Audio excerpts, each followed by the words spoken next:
I like he died screaming. That's what you get for being the evil dick bad guy. So that no one's going to be willing to jump in front of the gun for you. Goodbye, Dominion. You had the better color scheme of the two. Hey everybody, welcome back to another Stone Face Reactions. I'm Theta, this is Lessons, and we are here with the final of the compilation movies. Before anything else though, we have some comments. We have Master Detective from the Patreon, of course, from the episode The Faraway Dawn, because it's, both. We have two comments, they're both going to be from The Faraway Dawn. Get that out of the way. Mm-hmm. Perhaps this unfair hindsight on my part, but I feel like who's Kira's sibling isn't meant to be much of mystery. The how and whether or not Cagalli is secretly a coordinator are ones, but I feel like the context clues of Kira's parents and Cagalli's parent sitting in a room talking about how they met is pretty straightforward. To be fair, though, I enjoyed you and Justin pondering about it through your watch together. It's a shame that the mystery of Operation Split Break is skipped, but that's to be expected. If you remember the whole Rowler Crest mentioning Asriel thing, I think it's implied that the Earth Alliance upper echelon knew what zaft would attack Alaska instead of Panama through Asriel, who received the intel from Rao due to his agenda. Forgot if you and Justin picked this up during the watch, but if you look closely, after Lacus saves Kira and he gets the freedom, he never aims for cockpits in battle, and he dispatches enemy units by cutting off their limbs or heads. Well, that also happened in the movie, so yeah. That's what they're... Yeah. I mean, they're talking about the movie, but yeah, they're also referencing back to the fact that I watched this with Justin, so... Mm-hmm. But they're specifically, again, this is The Faraway Dawn, which is not the name of an episode. It's the name of the compilation movie we watched last week. Yeah. I mean, I don't think he can keep that up. And certainly, what's his name is not, Arthur is not going to do that. Atherin, yeah. So I think some more people are going to die before this is over by their combined hands, even if Kira doesn't do it. Like, oh, you're not going to kill him? Oh, that's too bad. Boom. All right. And next up, we have Heather, also from the Patreon. I'm not sure if you ever came across the behind-the-scenes reasons for Seed's production, but it was intended for more of a mature audience as a way to push Gundam into a new age of anime. Hence the fan service, violence, and extra blood compared to other Gundam shows before it. A kind of this isn't your dad's Gundam kind of attitude. Up until just before Alaska, Seed was following the 0079 series and then tries to do its own thing because Gundam was nearing its 25th anniversary at the time, and it was originally designed as a retelling of that story as a lead up to that celebration. Following Seed's successful run, a sequel was greenlit to coincide with the actual anniversary, and so Destiny was made with a different way of celebrating it.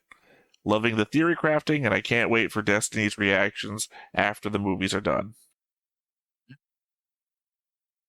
Yeah, that makes sense. I mean, we're also doing another show, which is Macross Frontier, which is also celebration of a anniversary of that franchise, which will be because it's already passed, the 25th anniversary of Macross. That's why in that show, everything is 25th, 25th, 25th. And it kind of also follows a very similar situation where it takes elements, especially from the original show, and kind of tries to, adapt them to what's going on here, right? I mean, that's always been the formula, but, they're picking up stuff from that as well as from 7 as well. So, it's a wider pattern, I suppose. All right. Well, we've got the movie today, which will feature the last 10 episodes instead of 20 like the other ones are doing, so it'll be less compressed. Mm-hmm. But still, they're going to have to decide what they're going to pick up from those 10 episodes. It's going to be a slower pace or a faster pace, or Are they going to try to keep the same pace but with less material? I mean, well, I mean, it is what 240 minutes out of a 130-minute run.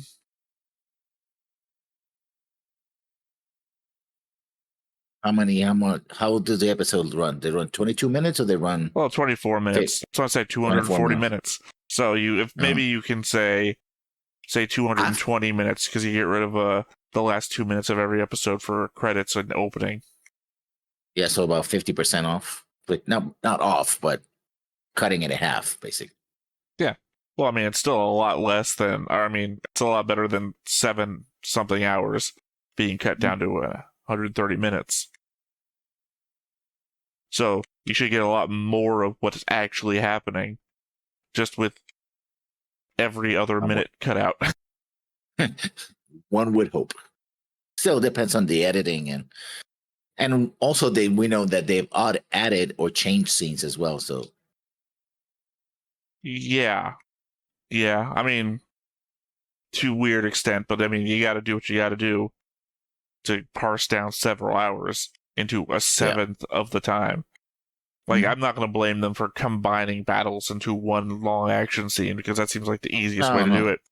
Instead of having several battles across a location, we just did it all at once. One big battle. I'm also curious what's going to happen to Freya, or has already happened to Freya. I believe you mean Flay. Flay, yeah. I don't know why I say Freya. Thinking about something else.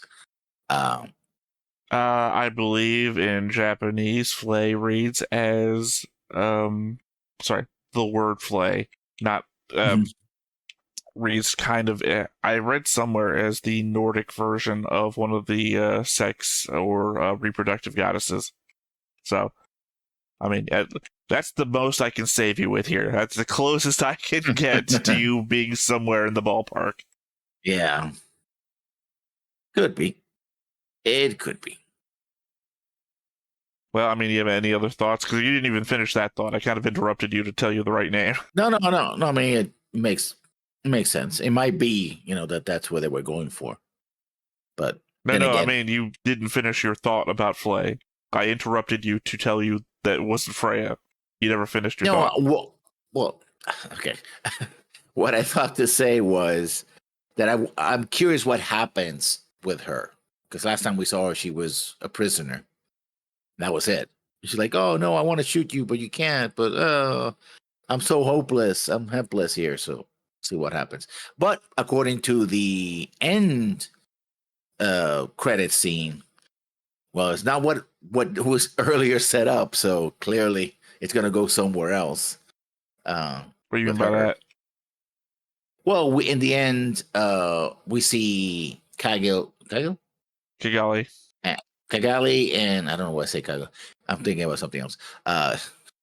Kigali and Arthur, and then we see Athrin, and then we see Kira and what's Lou?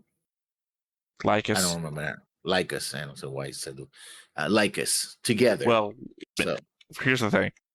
Lacus is what I'm saying. Lacus is also not how I've heard other people pronounce it, but Lacus. Lycus. Yeah. Well, I don't know. What word pronounces the A that way? Lackey? No. Fair enough. No, I was about to say, you had a look on your face as though you were about to say something else, and I was trying to defend real quick that, because I keep hearing like a Y sound when you say it, but to be fair, I guess. Well, yeah, I'm here. I think we've had this conversation before where we're pronouncing the words with a different emphasis on their combination letters. Like AC, I'm going with it like an ACK kind of sound, an ACK. Mm-hmm. But I've heard other people say like lacuse, where the emphasis is on the U end. So it's like, I don't know. And obviously it's one of those instances where I'm more reading the text than I am hearing the voices say the words, so... Lackey, Leighton. There's not a Y there, so I don't know why it would be Leighton. That wouldn't work. Again, it's like an international pronunciation guide sort of thing, right? It's only like five letters, and I'm putting my emphasis on the AC, the AC, and other people I've heard have put their emphasis on the CU. So lacus. I don't know. Lacus. Right. Yeah, but lacus would have since like it has an E or Y sound or I sound there, so like lay. I don't know. The thing is that they're seen together as in the outro, right? In the credit sequence. So the whole setup of her, having sex with Kira, but then they break up, but then she gets kidnapped. It's like, oh, Kira's not gonna actually try to save her or anything because he doesn't even know that she's been captured. It's like, oh, she disappeared. That's too bad. I got my own, Well, she was being taken off of Archangel at Alaska along with Bad Girl and Mu LaFlaga, that you've been drawn as. Kira was on one of the plants recovering from miraculously being saved. Yeah, that's what I'm saying. He doesn't know anything. Yeah, and nobody's have told. Well, actually, but the thing that when she got captured, nobody saw that happening. So she just. As far as I know, yeah, she's dead because Alaska base blew up, and she was. I don't. No, she was supposed to be in a submarine evacuating. Yeah, she was supposed to be leaving to Panama. So yeah, I guess everyone would just think she's at Panama because I'm just like, even in my memory, I don't remember why she was wandering the base. I think she was looking for something or someone. Oh, she wanted to rejoin the Archangel. I think that's what she wanted to do. But well, I'm trying my best to remember the episode. I don't remember. She just kind of is in the hallways at one point, and then I don't remember from the movie because the movie just super sped through. I just remember, as I told you before, being really upset because of the whole she hears her dad's voice in Rao's talking, and I was like, I have that as a note for the longest time, and it just never got answered. That's why I kept telling you, don't worry about it. This is not a fucking thing to worry about. Yeah. It's a thread that goes nowhere. But this shows chose Ryber, basically. I mean, you argued that Ryber went somewhere and that it was like the setup for Misa's like mental state when it came to, well, for one, Kaifun, but also Hikaru. Yeah, I mean, she had to get over that in order to, realize who she was, etc. But in a way, it's a weird thing when she like in a very surface reading is, oh, she saw Kaifun, and the first thing she thought was of a completely different man that didn't look or sounded or acted anything like. Well, I mean, Ryber, I would argue the difference there is that Ryber is a background element. By the way, we're talking about SDF Macross in case that didn't come across. Yeah. That Ryber is a background element that just appears to her backstory and features into an element of her wandering through a Martian base versus her hearing her dad's voice in a random dude that's taken her prisoner is literally a mystery thread. There's not like, it doesn't set anything up, or it should set something up is my problem. It isn't based on anything. If I said, oh, I have a boyfriend in my past, that's just a thing from the past. If she was like, it would be different if in her setup, we know that she has like a psychological problem where she just hears her dad's voice constantly. That would set up something like, oh, well, she hears her dad's voice in Rao. Maybe that's an indicator of why she hears voices in people or something. I mean, that would be a thing, at least. But I guess not. So yeah, those are my thoughts about that. All right. Well, again, as before, once we finish this, we'll go into the differences. Thank you for alerting me that the edit to that one video is done, computer. I don't know if you guys heard it, but I'll try to make that not hearable. Yeah, we'll go through what differences there were. There's obviously less differences here. I'll expose you to the board, finally, after. Well, I mean, there's only you, the viewers, who have caught up with all 50 episodes, or 48, 49, aren't going to tell any real difference there, but for lessons to actually see what this board looks like. And otherwise, thoughts and whatnot. I'm just thinking now out loud. Might as well out loud with you. At what point should a character ranking be done in this show? I mean, we do have a second season. I don't think it would be fair because my character rankings will be basically only on the movies and the compilations. And I don't think I had enough real time. I mean, I have a feeling about the characters, but not enough time with each one of them to really think that, they're any substance outside of Kira. Is it ever going to be fair, though? I mean, if there's a second season and the characters return, then...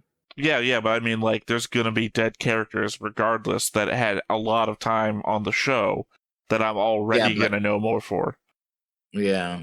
So and also, once again, what, 10, 12 episodes with Griff, then the whole 49 episodes of the first season with Justin, and then the movies plus with you. I'm always just gonna have more information on the characters. Yeah. I don't think I could actually contribute anything significant there, to be perfectly honest. To be fair, it doesn't have to be significant. It'd still be your opinion. You have an opinion of some sort, even if it's limited. And that could be your out if people hate the board, if people hate the ranking. It's this guy. This guy saw everything. Yeah. I don't know. Maybe you had a point. Maybe we should... Because the thing is also, then we're going to do the whole second season, which is going to be in the slow format of the actual show. So people that died in the movies, you're just going to fucking forget. In which case, that seems like an unfairness to them. I mean, or to me, rather, because you're going to rank them low for not knowing them at all. Because, dude who died in the first movie, who was really important for, 20 episodes... I'm going to be like, oh, this guy was so great, it's important. It was, real tragic when he died. And you'd be like, you're the guy who died in the first 5 minutes of the movie? Like, fuck. So, I don't know. Some random dude that ranking just died. will be done eventually. Obviously, we can't do top 5 episodes or anything for the first season. So, that's just an impossibility. We'll figure it out. I just thought about it now. Figured talk it out, see if we had any opinions. Yeah. Comment down below if you have a thought. Anyway, I guess there's nothing left to do but just to go hop on into it. But before we get started, make sure that you hit the like button. Hit that subscribe button. Comment down below to feed that algorithm. On top of all that, if you want to watch more shows like this, unfiltered, uncensored, and uncut, as well as some early access stuff, you can check it out over on the Patreon. It's just $5 a month, but hey, no pressure. There's zero pressure in order to do that. It's just a little bit of extra support, and it would be greatly appreciated.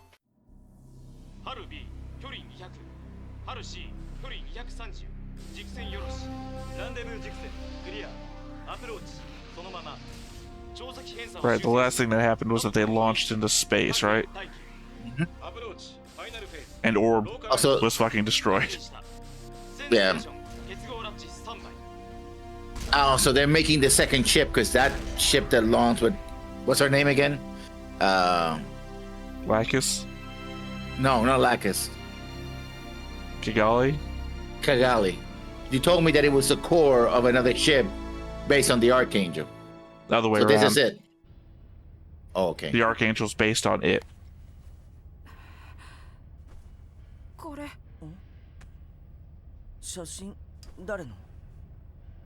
Read the back. This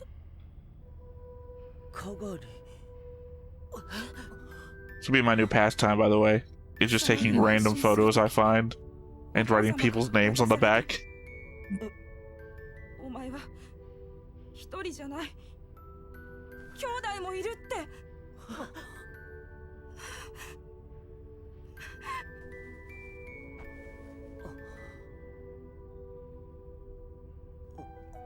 To be fair to the comment, I'm pretty sure that my first guess was literally Kigali. Because I felt like the subversion was that it was supposed to be Atherin, or that it was that they were indicating towards Atherin. But the fact he says they finally met, And Athrun has been his friend since they were kids. So like, that doesn't seem... Database. My boy. Technically, they're both my boys, and that I've been drawn as Rao, but Yazik's my boy.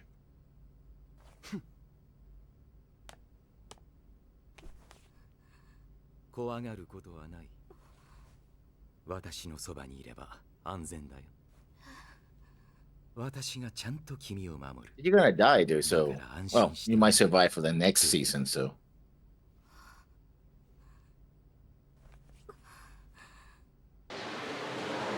Yeah, being talked to that way by your captor is not... Yeah, the power imbalance there is kind of icky. I mean, it'd be icky if it was like a different conversation. Well, he's like, oh, you're gonna be safe with me. Don't worry about it. Yeah. I mean... This, by the way. That's Azrael as a little boy, if you didn't pick that up. Yeah. Azrael's a fucking racist, because he got beat up by coordinators as a little boy.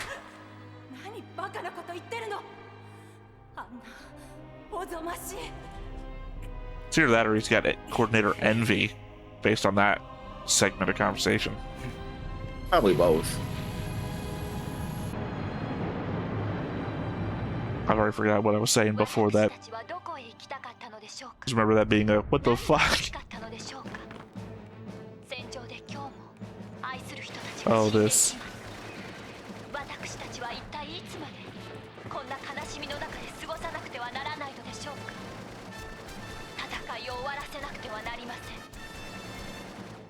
The movies do Klein such a disservice. You know who that is? You should.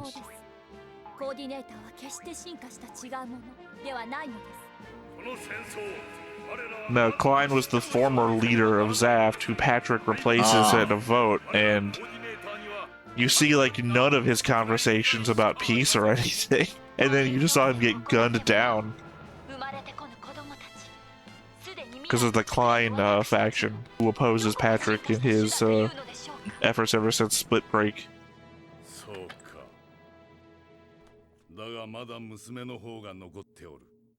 So they just found him and gunned him down, but they can't find Lacus yet.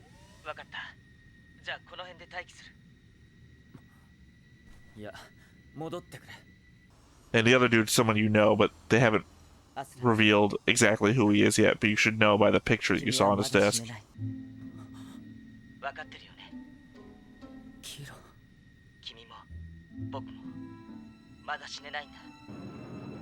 Literally, the writers won't let us. Yeah.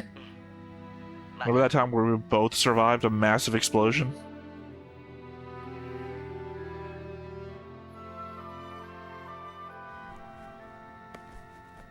I don't know if I indicated that necklace she names. Yeah. Yeah, okay. Yeah, you told me. It's very funny.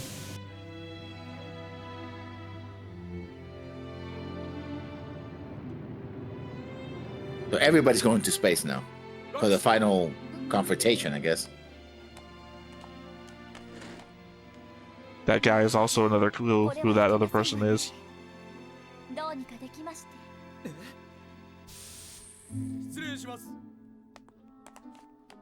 Athrun went back to Zaft to talk to his dad.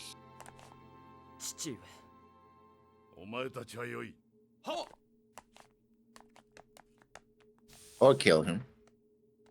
No, he specifically says to talk to his dad in the show. He talks about it before he goes.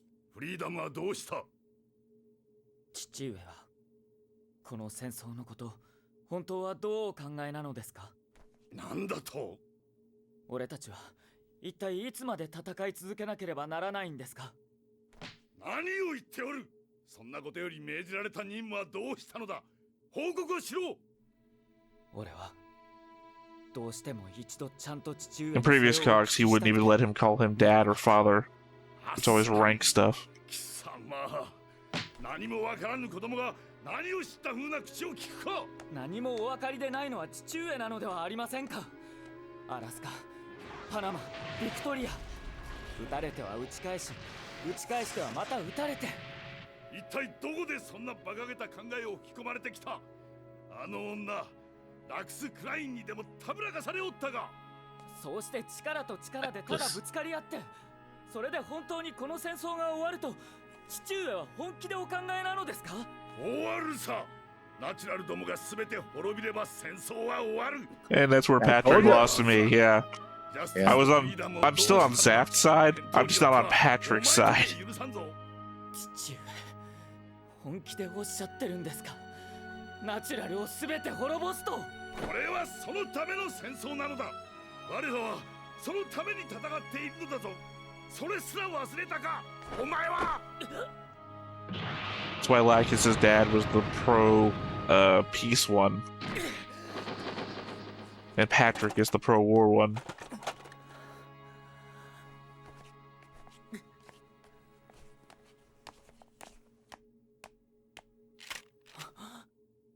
父上。この愚か者がくだらんことを言ってないで答えろ。ジャスティスとフリーダムは。答えぬというならお前も反逆者として捕らえるぞ。アスラン。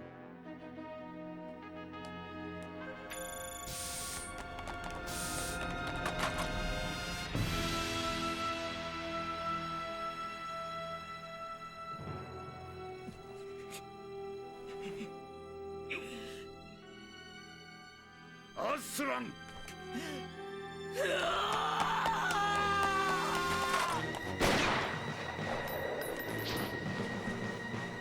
殺すな。これにはまだ聞かねばならんことがある。 Like where my two super weapons are. ジャスティス・フリーダムの所在を剥がせるのだ。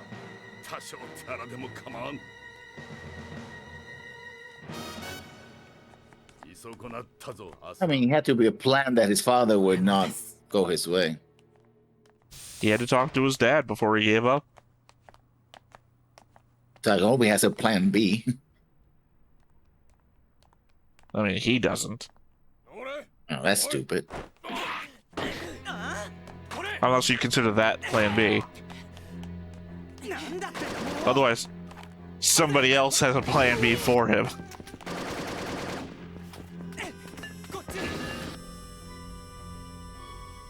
Yeah.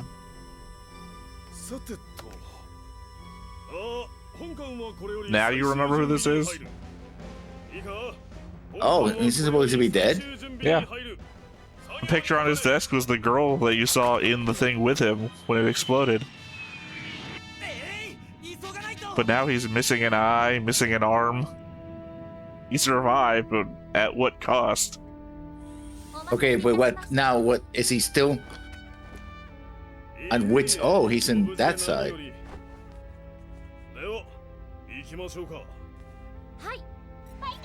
実行プラン C をロード。強行サブルーチン。1920オンライン。ロジックアレート。 So now SAF is divided, and Earth Alliance is. I don't I mean, know they that lost Zaft almost isn't a weapon. divided. どうしたのだ。 There was the Klein faction, and you just saw Klein himself get killed.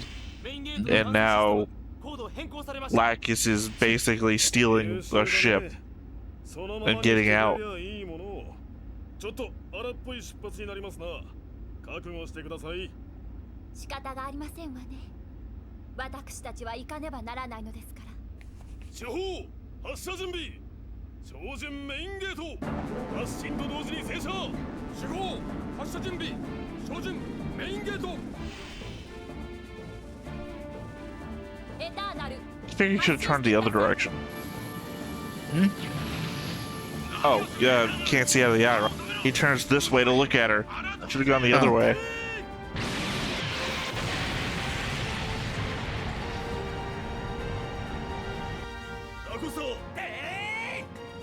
That's why I said he was also a hint. DaCosta was his second in command back in the desert.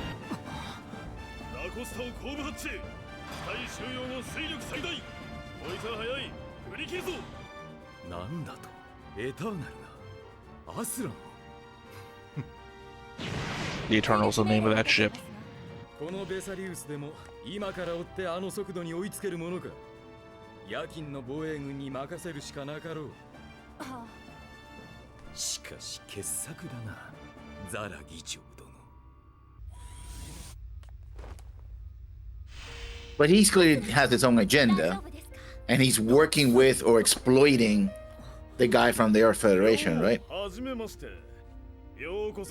Either working with him together or exploiting him. He's only ever mentioned his name once. Otherwise, we've never seen them together. They've never talked about each other and nothing.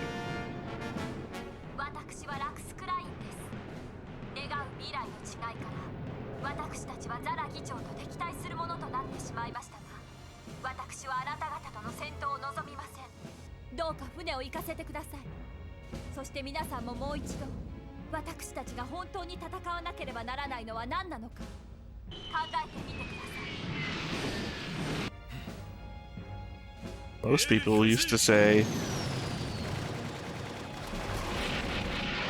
my brain just shat itself. I guess to say Bloody Valentine. Janus 7, sorry, my game, I couldn't figure Janus 7 out.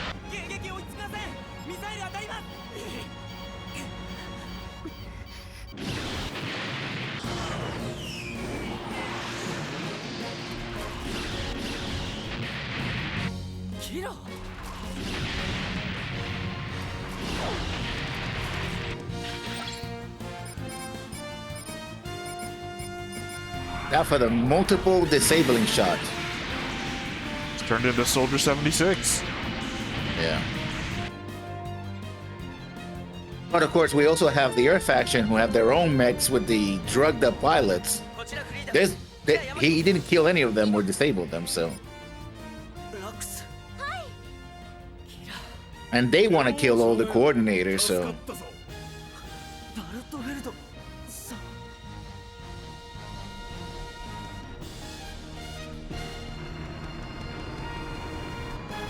Space colony looks different from every other space colony. It's also abandoned. So they have 3 ships now. The Archangel, that other ship, and this one.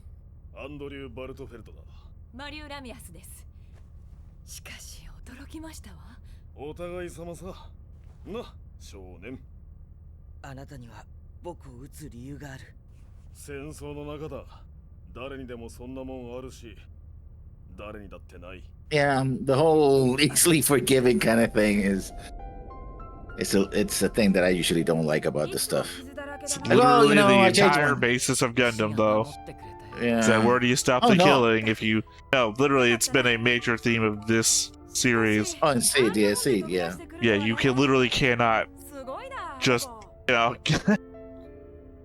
Kill everybody. I completely understand your point of view. It's been my former fiance now. That's been my entire point of view of how is the show going to answer that question, because I'm in the same boat as you. How do you answer the question of wanting to get revenge on people that hurt you?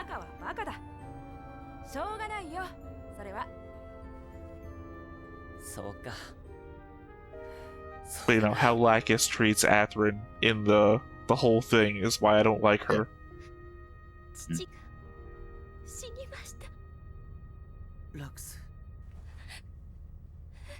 Because she just essentially decides to side with Kira and withhold the information from Athrun that would have had Athrun on her side to begin with anyway.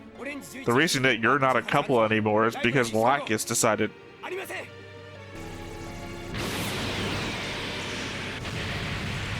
Oh wow, we just skipped.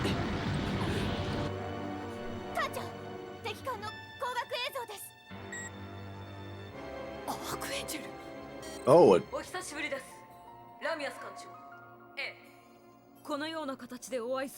no, it's the Dominion, I believe.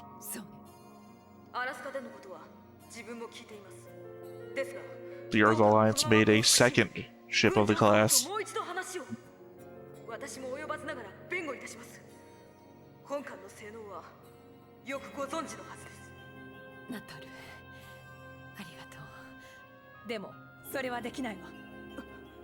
アラスカのことだけではないの。私たちは地球軍そのものに対して疑念があるのよ。よって降伏副隊はありません。ラミアス艦長。 The thing is, in every combat, Bad Girl's always been the one who's been combat controlling ship, so. 言ってわかればこの世に争いなんてなくなります。わからないから敵になるんでしょ。 I told you these guys were gonna come back. No, that was Durka. You didn't see the three guys. Well, I mean, they were there. I don't think they appeared on the ship, though. You just saw Durka, who's on this new conglomerate side.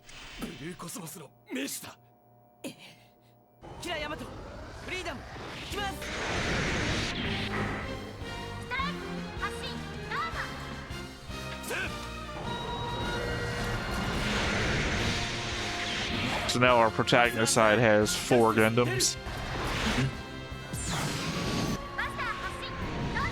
Buster with Durka, Azrael, Justice, Kira and Freedom, Mulaflaga and Strike.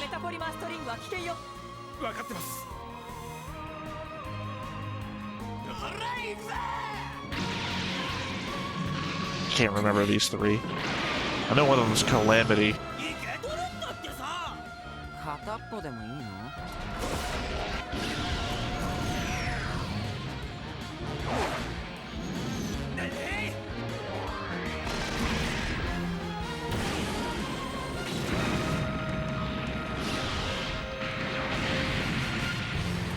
上がった腕前見せてやるよ。さてと、どうし Is that the Flagga? Which one? The one that shot the other guy who blew up.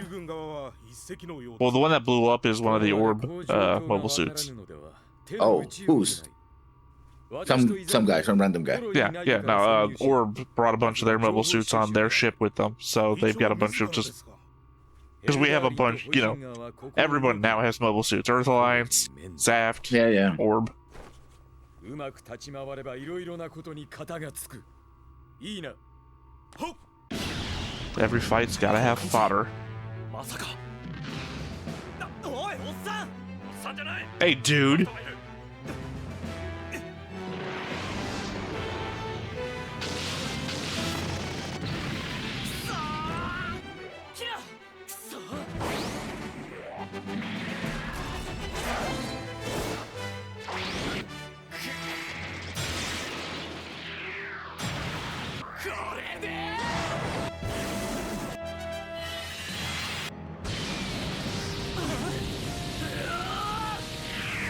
Absolutely no idea what going seed mode does for you jumping in front of the shots.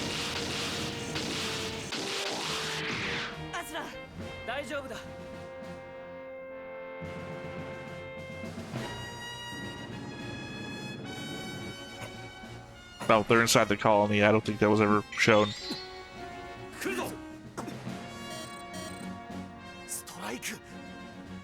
Strike and Buster versus the Duel and an upgraded model of a Jin that Ra was in.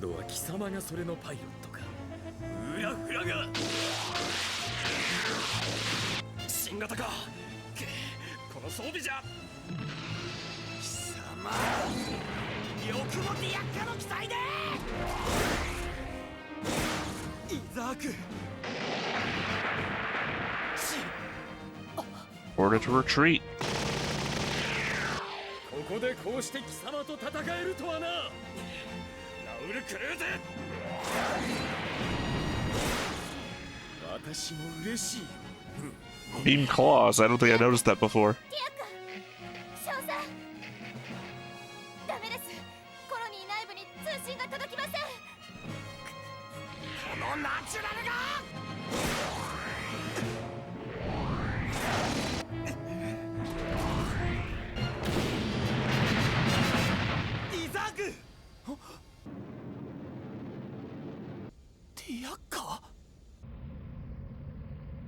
And now Yazek knows that Durka is sided with them.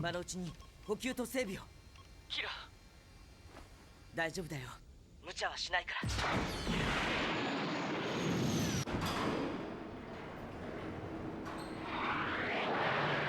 So they went back to the colony. Yeah. Well, they've been at the colony. The Dominion came out to fight them. And Zaft has just been sitting around in the area watching the whole thing.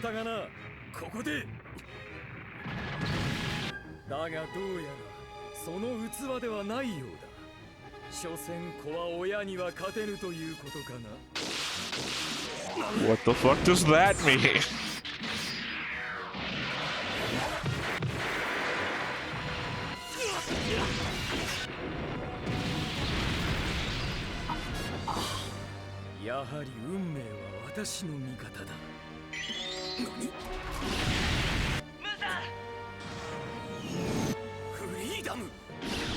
But Kira's a cheater. Nobody gets a fair fight around here. Yeah.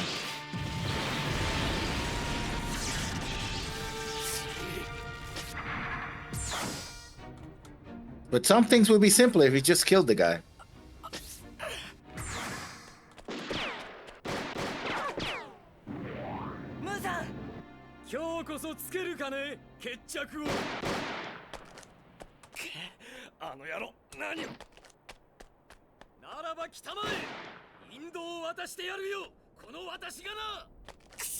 Okay, you're wounded, dude. Don't go after him. I don't see Be an alternative. idiot. Yeah. Well, he has a working mobile, so he can just leave. I don't know. Strike get severely damaged, and that's in the fallen over position, so I just kind of assume. And you know Kira's not going to kill him, so... Yeah. And I don't think this guy's going to die. And yeah, So that Zing and means- Durka have run off to do their own thing somewhere else. Yeah. So yeah, this guy's dead. What do you mean, the guy had you drawn as? Yeah. He's wounded. He's a natural, not a coordinator. Again, Unless- very confusing. Remember, in the very first movie, sorry to say episode, it was first episode too, they call each other out without even knowing they're actually in the area. They both get that flash thing. Wow! Ooh, he's somewhere around here.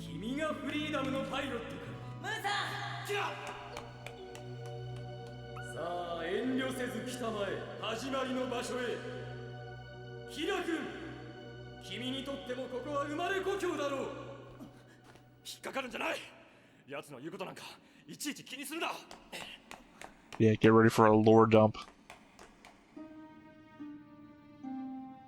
Human gene manipulation lab. I've paused on that before.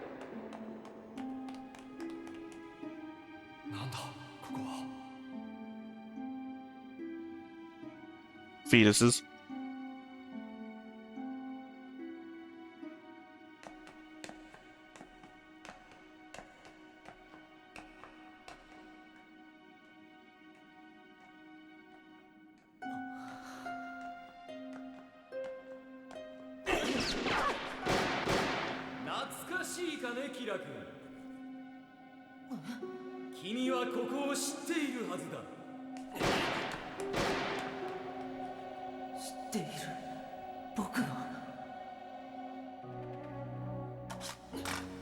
Ulin Hibiki.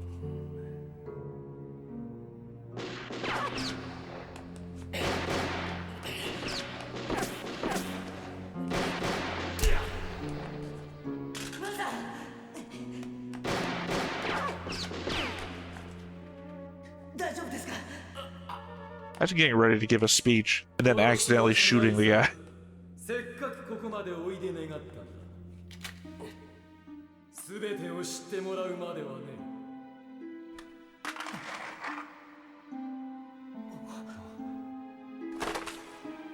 It came with the frame. 君は知っているのかな。今のご両親が君の本当の親ではないということ。貴様、何を。 Head down while I'm talking to you. だろうな。知っていればそんな風に育つはずもない。何の影も持たぬそんな普通の子供に。アスランから名を聞いた時は思いもしなかったのだがな。君が彼だとは。てっきり The 死んだ chosen ものだ one, と思ってい the た。 child. あの双子、特に君はね。その生みの親である響博士と共に当時のブルーコスモスの最大の標的だったのだからな。何を。君は人類の夢、最高のコーディネーター。そんな You are the best of us! 響博士の人工子宮、それによって生み出された唯一の成功体。彼の息子あまたの兄弟の犠牲の果てになる。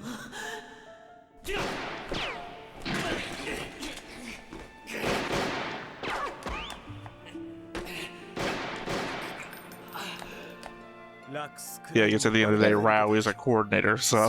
アスランまでもか。ああ。なぜだ、ディアッカ。なぜ。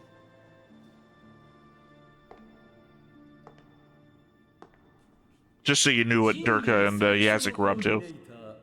Obviously, much longer scenes. 奴のもたらした混乱はその後どこまでその闇を広げたと思う。あれから人は何を始めてしまったのか知っているかね。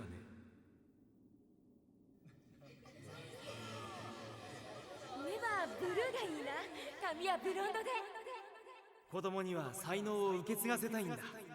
優れた能力は子供の未来への贈り物ですよ。流産しただと。何をやっていたんだ。せっかく高い金をかけて遺伝子操作したものを。妊娠中の栄養摂取には特に気をつけてください。日々の過ごし方もこの指示通り。完全な保証などできませんよ。母体は生身なんですし、それは当然胎児の生育状況にも影響します。目の色が違うわ。高い金を出して買った夢だ。誰だって叶えたい。誰だって壊したくはなかろう。最大の不確定要素は妊娠中の母体なんだ。 Yeah, I need to cut back on the cigarettes. だから挑むのか。それが夢と望まれて叶えるために。3号機エマージェンシーです。 Would be a Gundam series about a long speech about dreams 心拍数上昇、血圧 or the future. もうやめて。あれはものではない。命なのよ。 分かっている。 She look familiar? だからこそ完成させねばならないんだ。 Kagil's mother? Kigali, you were so close. Kagale, Kagale. Well, you know who the twins are. Yeah. You know who that guy is. So, その夢の果てに。嘘つき。返して。あの子を返して。もう一人の。私の子だ。最高の技術で最高のコーディネーターとするんだ。それは誰のため。あなたのため。青き正常なる世界のために。 fucking Blue Cosmos. 最高のコーディネーター。 What I'm talking about. Coordinators are treated so badly. より良き物事、人は常に進んできたんだ。それはそこにこそ幸せがあるからだ。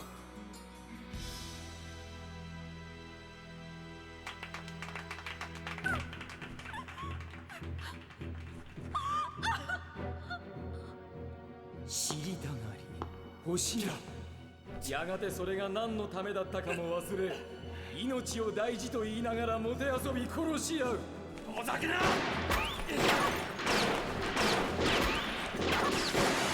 を知ったとて、何を手にしたとて変わらない。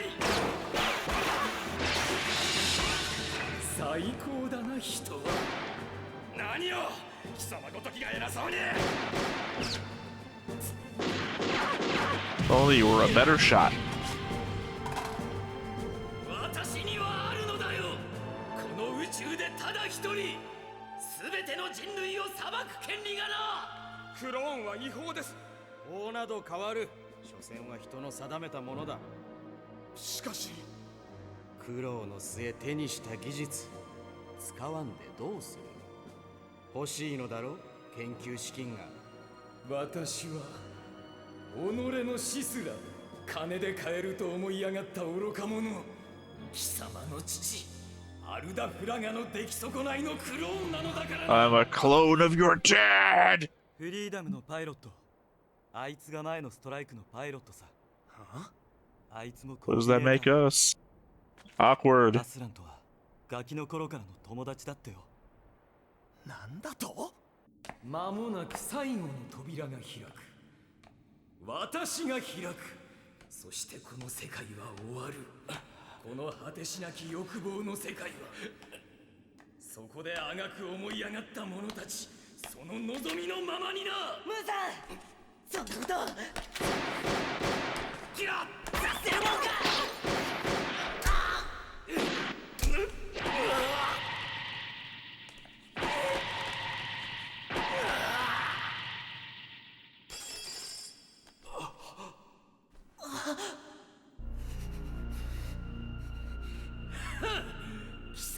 At the very least, the goggles aren't for sports. Yeah.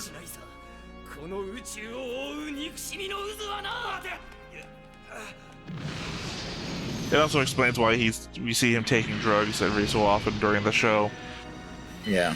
He didn't explicitly say it here, but he does in the episode. He's an imperfect clone who also has, I don't know, something about like an aging disease. He's taking too quickly, I guess. Yeah.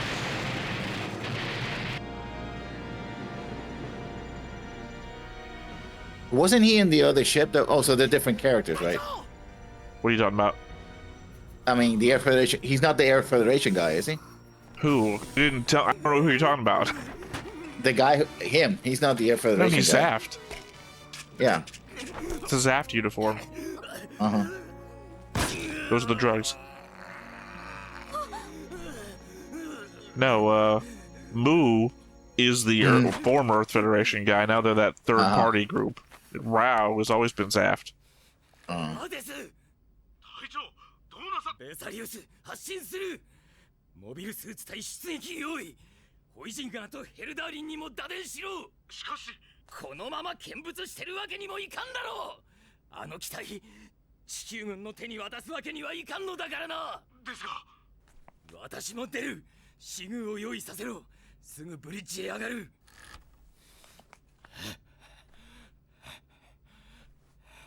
Go keep breaths, calm down a bit. There we go. I'm good. 君にも手伝ってもらおう。最後の賭けだ。扉が開くかどうかのね。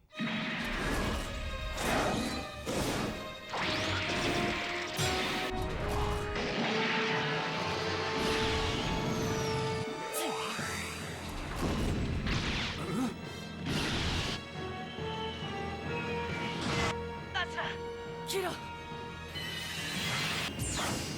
I guess that's how you can tell it's been multiple episodes. He had to go nut again.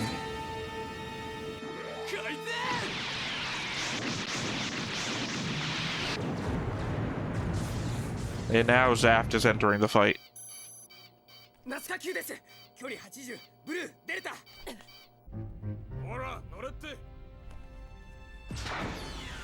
And we're sending Flay out in a life pod. 私も疲れた。だから届けておくれ。最後の扉の鍵を。それが地球軍の手に渡れば戦争。They pick her up and she's gonna put it in the Archangel. 地球連合軍艦アークエンジェル級に To sabotage it, yeah. Now there's 3 factions out here, so. Yeah. So I mean, why would Zaft specifically target the Archangel? Earth Alliance is out here too. Yeah, but they're the faction that wants to stop the war, and Saf wants to kill all naturals. So they need the Federation to keep fighting in order for them to do it. I don't think they need the Federation to fight for them to kill all naturals. They To can justify. Well, they don't have to justify anything if they're killing them. Who are they justifying it to? The people they're killing? Oh, to themselves. I mean to the other coordinators, the people, right? 追い込まれるぞ。バルトフェルト艦長。なんです。草薙と共に全ての河川をベサリウスに集中してください。 Oh, that's right. There's another huge reason I hate Lacus. 地域を離脱しましょう。そんな、あれに向かってったら3隻からの集中砲火にさらされますよ。ですが、突破できれば一番追撃される可能性も低いはずです。なるほど。お願い。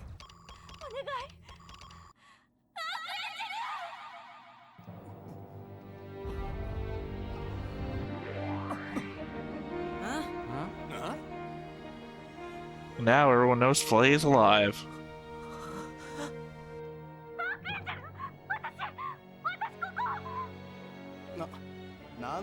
Yeah.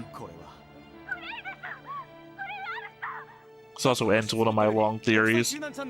I thought Flay was actually had an association to Blue Cosmos because of her dad. And then Azrael, the leader of Blue Cosmos, doesn't know who the hell she is. It's like, oh, damn it. Yeah.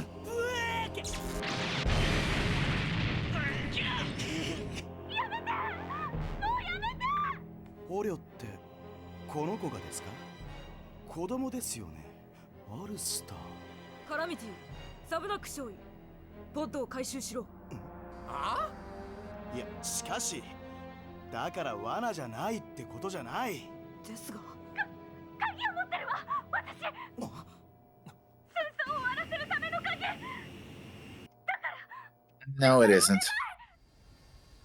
I mean, that's what she was told. Yeah.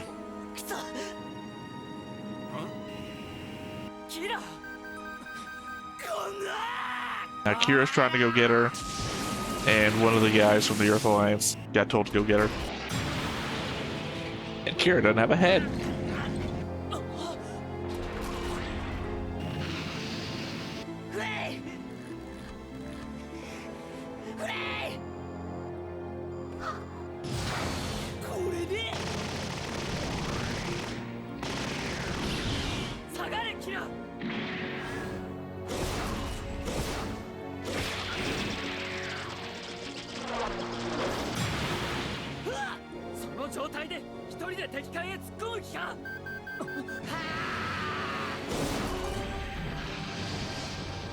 So yeah, Earth Alliance has Flay.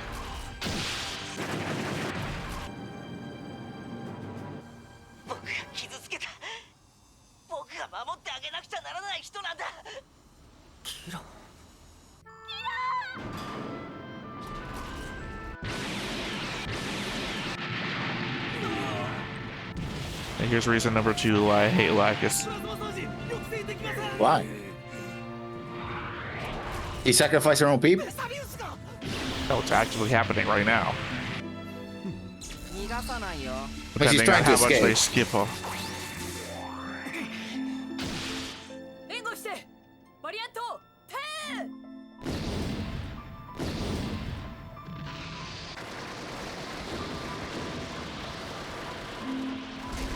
I mean, they're in another faction, so... You know. Even the other faction guys are saluting him. AIDS. AIDS was one of my dudes. He's been around since episode 1. Now he's fucking dead. Given a salute by Atherin and Durka. I don't give a shit that he's on another faction. I don't... Remember previously we had a whole discussion about not liking people that kill your guys? And not getting over it? Fuck Lacus. Yeah, but he was still part... He was still part of I don't the give a faction. shit. I don't give a shit if Lacus is an Earth Alliance and AIDS is in the Zaft. She killed AIDS. Fuck her. Yeah, but the thing is, they want to kill all the naturals. They want to commit genocide. No, Patrick wants to kill all naturals. Not everybody. Remember the whole thing you just said about having to justify it to your population? If the entire population believed in it, you wouldn't have to justify it.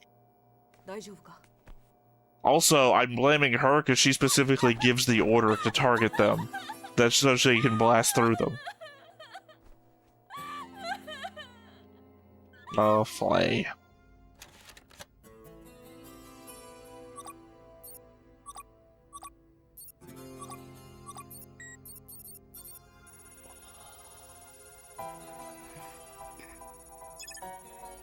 Yeah, and now the Earth Alliance has the schematics for the neutron jammer cancelers.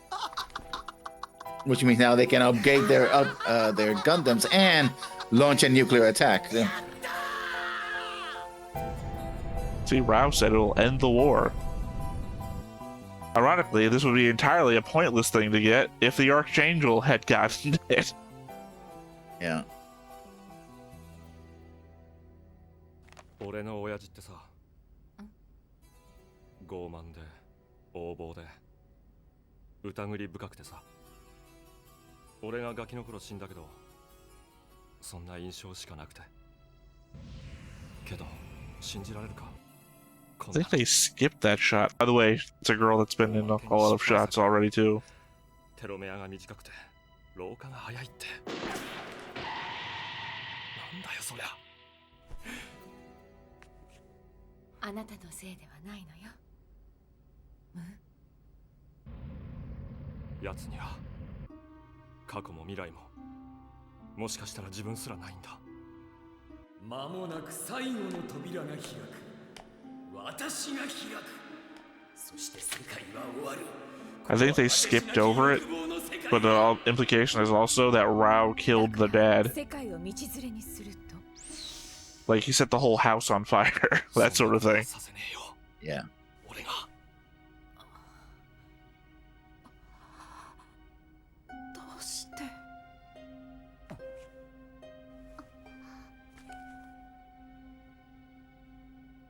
That's why I made the joke. It came with the frame.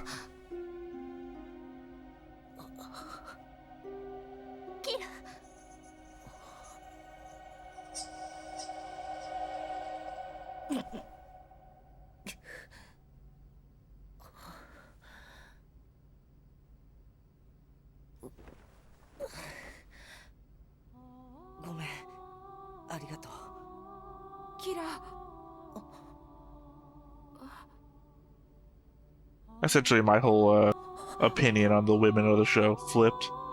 That I hated Flay, and Lacus was like a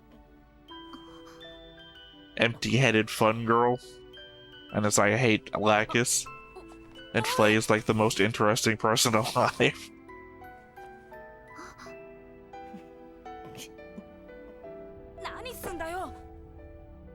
今はちょっと待ってやれよ。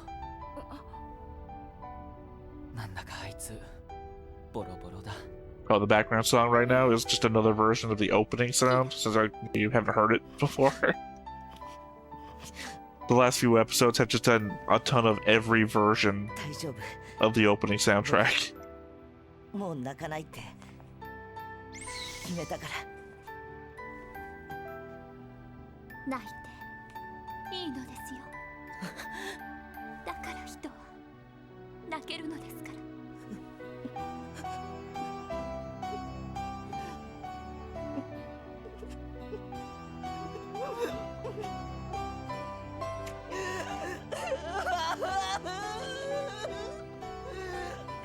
Here's Kiro. Good glad. I don't know, he's getting better at it. Compare this to the first one. キラには悲しい夢が多すぎます。 It's a new Gundam. Or it's an old school Gundam, but it's a newer one. すべてですわ。 Is that going to be Kira's or is it going to be whose? I mean, I'm not going to ruin it because obviously there's still guessing room. 核で総攻撃というのはそれよりも深刻になっている地上のエネルギー問題。 All out nuclear attack. 何をおっしゃってるんですか皆様は。この後に及んで撃たなきゃ勝てないでしょうがこの戦争。敵はコーディネーターなんですよ。徹底的にやらなきゃ。核は持ってりゃ嬉しいただのコレクションじゃないんだ。強力な兵器なんですよ。兵器は使わなきゃ。 Remember, just nuking Janus 7 caused the war to begin with. Now let's do it again on a massive scale.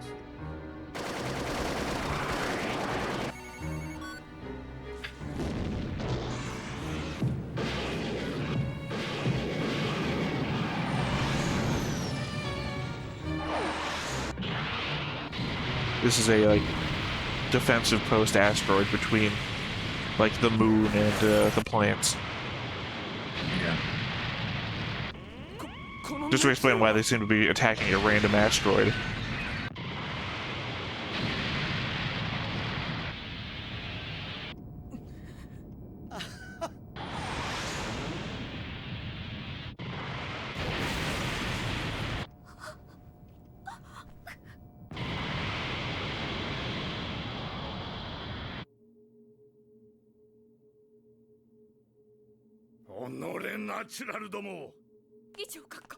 In case you didn't know, that's Yazik's mom.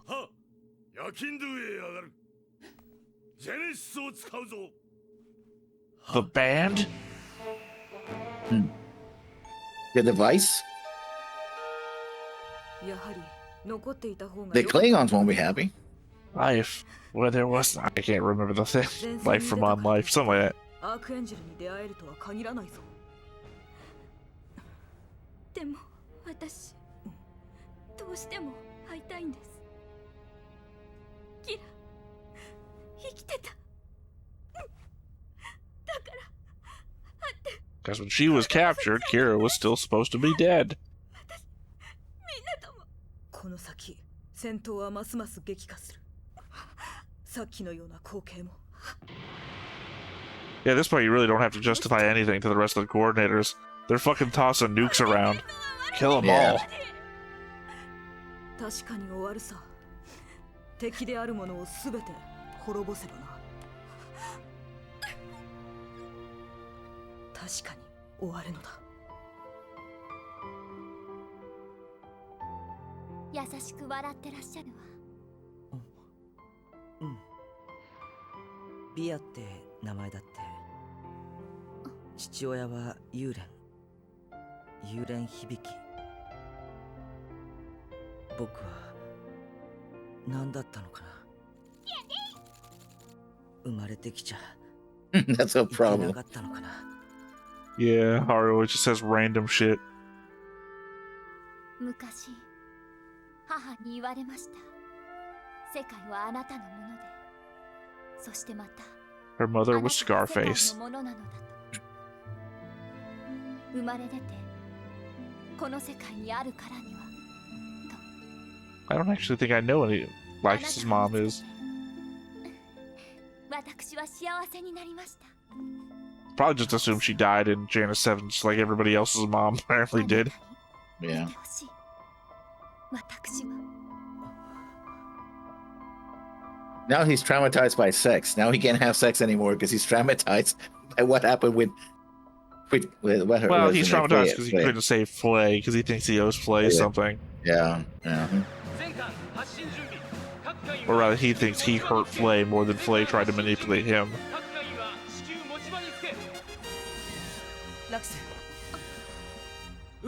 And you can tell time has moved by the fact that Atherin's arm is no longer in a sling. 事態はもっと早く、そして最悪な方向へ進んでしまいました。こっちのルートからさっき入った情報だと、ボアズはもう落ちた。 Into the asteroid. 核攻撃で。敵艦隊、主砲射程に入ります。 There's all the plants.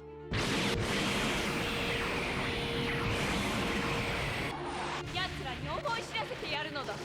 この世界の新たな担い手が誰かということを。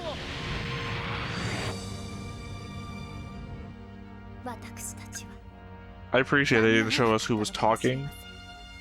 Because with that little change, it could be either side, literally saying, show them who the new leaders of the world are.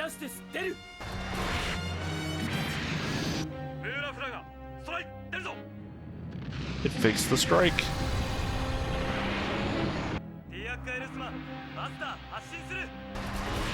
Remember when you thought I killed your boyfriend?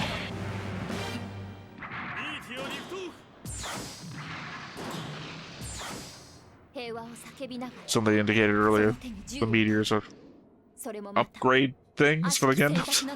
Yeah. でもどうか今この果てのない争いの連鎖断ち切る力を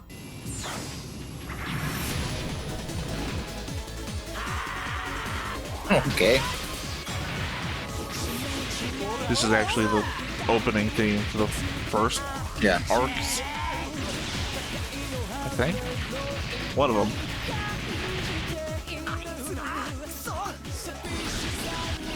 So you don't get to see the opening animation, but I think every one of these movies has had the opening from that arc.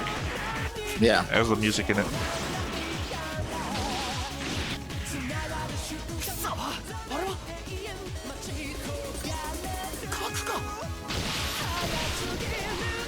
Yeah, that's the turning point for me with the zaft. It's like, they're gonna fucking nuke us again?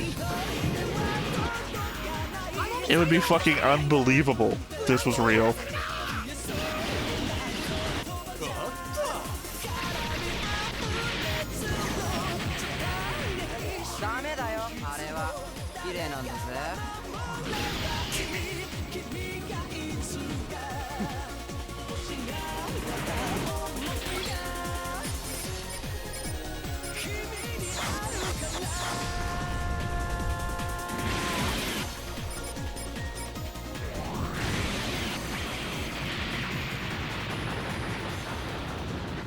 I just know if I was on Zaft's side, there would be no peace with the Earth Alliance after that when that just tried to happen. If I was in this world, I'd be 100% on Patrick's side right now. 地球軍は直ちに攻撃を中止してください。この声、ラクス様。ジェネシスは最終段階に入る。全艦車線上から退避。 Of course, now they're going to try to destroy the Earth. Yeah. 全軍車線上より退避。ジェネシス、照準用ミラー展開。機動電圧確保。ミラージュコロイド解除。 It had a cloaking device, by the way, which is what you're seeing. フェイズシフト展開。 Phase shift armor is also the armor system that the Gundams use. Yeah. So even Yasik is warning Kira and Athrun to get out of the way. 全システム接続オールグリーン。思い知るがいいナチュラルども、この一撃が我らコーディネーターの創世の光とならんことを。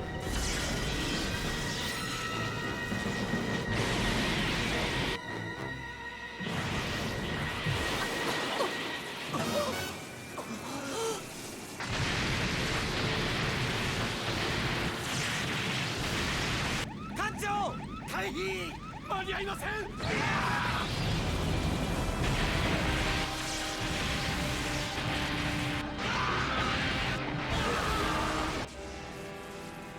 It's kind of like what they did in Alaska.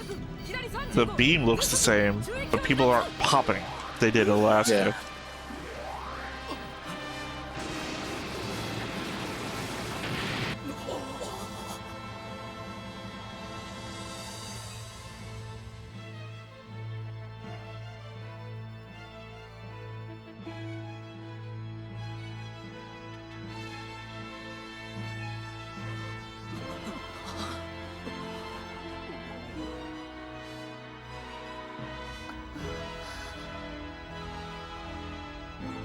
Now you know who the real power in space is.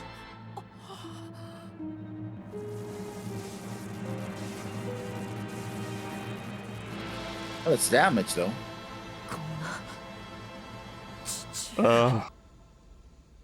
You sweet summer child. 我らが勇敢なるザフト軍兵士の諸君よ。傲慢なるナチュラルどもの暴挙をこれ以上許してはならない。プラントに向かって放たれた核。 That's what I'm saying. これはもはや戦争ではない。虐殺だ。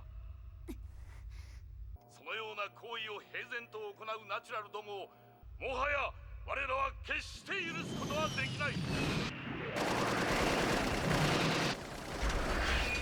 Janus 7 was one thing, but after that wave of nuclear missiles came in, fuck naturals. 我らと共にあるフリーダム、ジャスティス。この光と共に今日という日を我ら新たなる人類コーディネーターの輝かしき歴史の始まりの日とするのだ。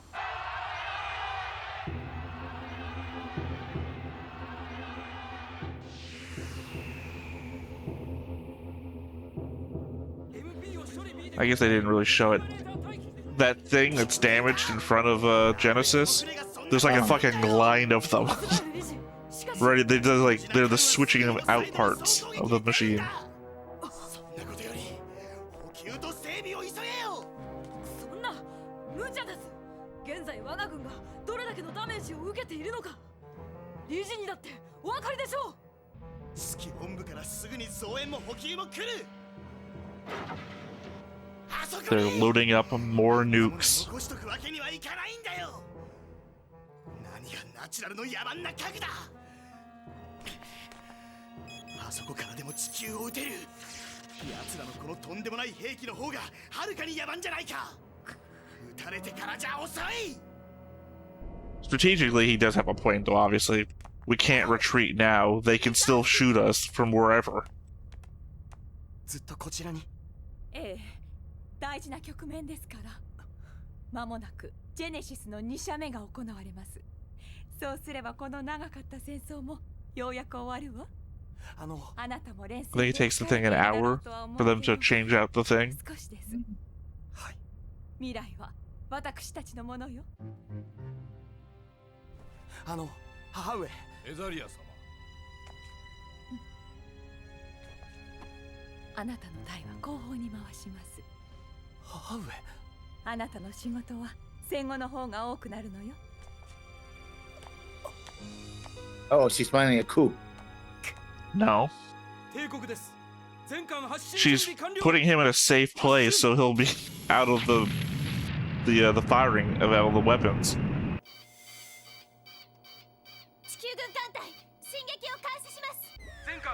I mean, I would see what you were saying if not for the fact you said after the war you'll have a lot of responsibilities, not be ready for my signal or something like that.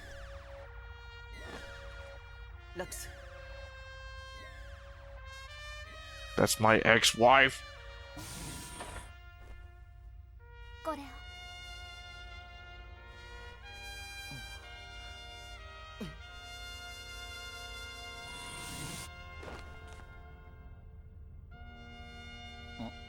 Nanda? いや、今度は私も出られる。パーツのまま持ってきたストライクルージュがどうにか間に合った。The amount of times that she's wanted to go out there into the fight throughout the show. ありがとう。帰ってきてくださいね。私のもとへ。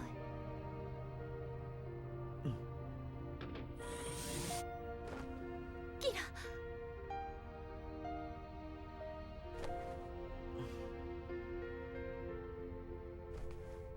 I am the chosen one. Don't worry about it. In inside the first 10 episodes, the thing I pointed out the most was how often an emergency will be going on, and people will be stopped in the hallways having a discussion. モビルスーツの訓練は受けている。アストレイの連中より腕は上だぞ。いや、けど。できること、望むこと、すべきこと。みんな同じだろ。アスランも、キラも、ラクスも。私もさ。かなり。戦場をかけてもダメなこともある。だが今は必要だろ。それが。そんな顔するな。私より。Yeah, isn't it funny that the whole theme has been how do you know when to stop fighting, and at the end of the show is a giant fight? Well, I mean, it's a giant mecha show, so of course you're gonna have a.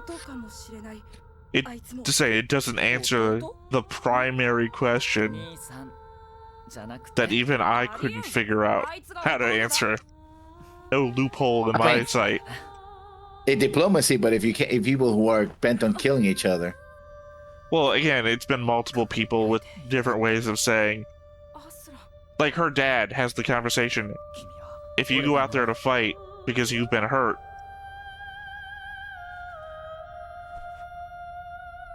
and then you get hurt or killed, I'm gonna go out there and try to hurt and kill the people who killed you, and it's never going to end. And I don't know what the answer to that is. That's just the human condition.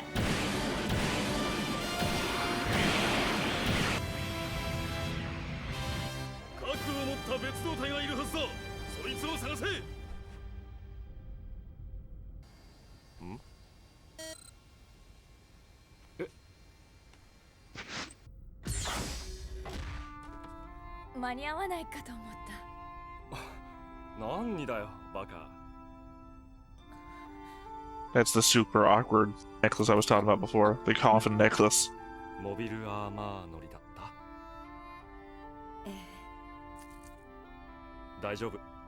Technically impossible. Because he was not a coordinator. Well, the Earth Alliance didn't have mobile suits. Mobile suits, yeah. Yeah. Didn't make sense to me then, doesn't make sense to me now. Should've just been a fucking pilot. I also love that I called this too. Of course it's your first target. The entire Earth Alliance space staging area.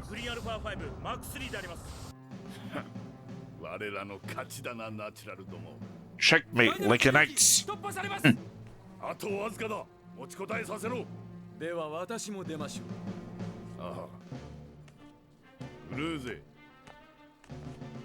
これ以上の失態許さんぞ。エターナルを撃てなかった貴様の責任においても、奴らにプラントを撃たせるな。アスランを撃つことになってもよろしいので。Come on! See, if there was gonna be a coup, I would have thought it would be from Rao. Literally standing behind the guy.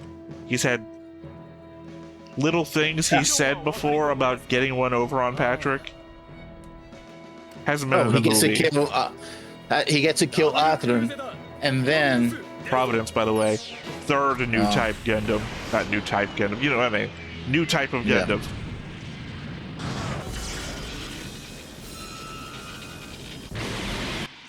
Good night, Moon.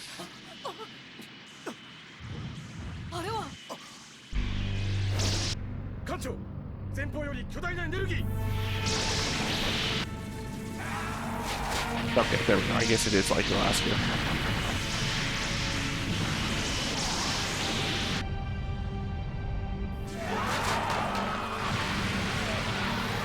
Jesus Christ. No, I think it's probably the other side.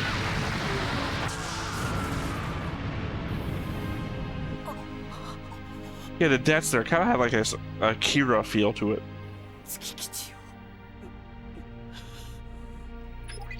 アズラエル様、各攻撃隊を出せ。目標はプラント軍だ。 Fair though, I kind of blame that on the Earth Alliance. Don't fly in a straight path towards the super weapon. 了解しました。しかし、それでは地球に対する脅威の排除にはなりません。我々はあの兵器を。もう。 どうしてそういちいちうるさいんだあんたはピースメーカー隊発進準備各員は速やかに作業を終了せよ繰り返すそんなものを持ち出してどうされるおつもりです船を乗っ取ろうとでも言うんですか乗っ取るも何も命令してるのは最初から僕だ君たちはそれに従うのが仕事だろうなのになんでいちいちあんたは逆らうんだよドゥリットルより入電ピースメーカー隊発進準備完了とのことですが発進させろフォビドゥンレイダーカラミティははいいくらあんなものを振りかざそうがプラントを落とせば You can certainly tell how much easier this movie is to follow than the other movies. 地球に対する脅威なんだぞ僕らはそれを打ちに来ているんだしかし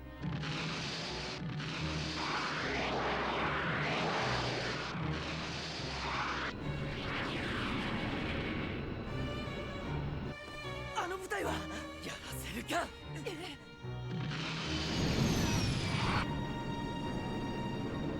来るぞ3回プラントへ放たれる砲火一つたりとも通すんじゃないブルー117マーク52アルファにアークエンジェル接近してきますアンチビーム爆雷発射ストレッチハマー装填 Archangel versus Dominion アークエンジェル接近中距離9000さあ分かったらあんたもちゃんと自分の仕事しろよあの裏切り者の船を今度こそ沈めるんだ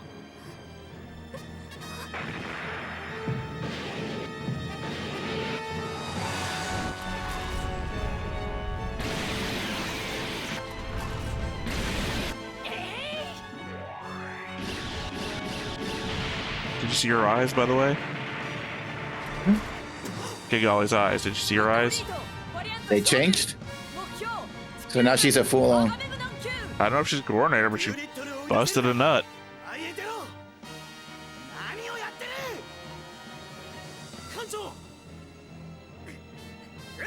Well, she's Kira's twin, so I mean, essentially something's got to be there, right?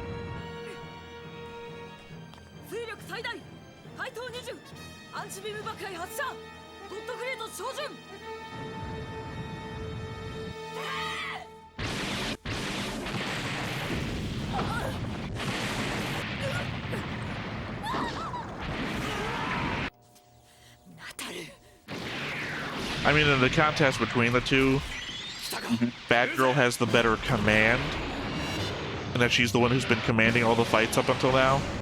The Archangel has the battle-tested crew, though. Yeah.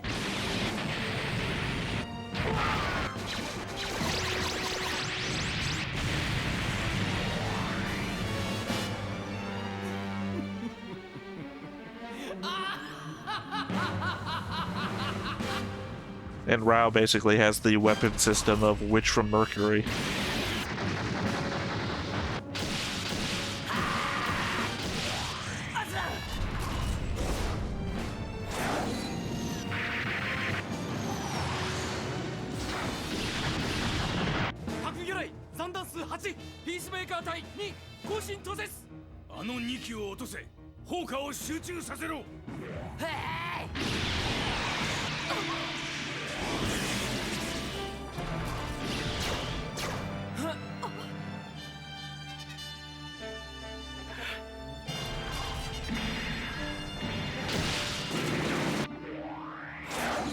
Yes, it protected a random person, but to be fair, he's still fighting an Earth Alliance Gundam.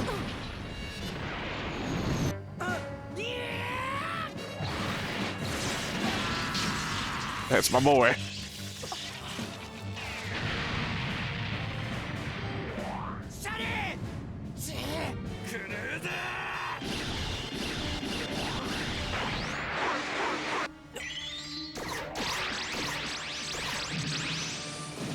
I don't remember those sound effects, though.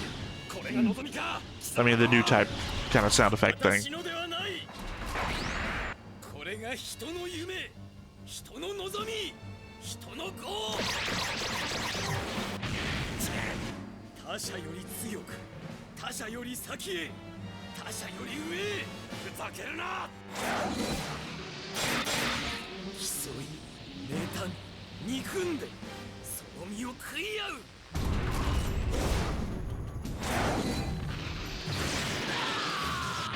Oh no, I'm getting a cold.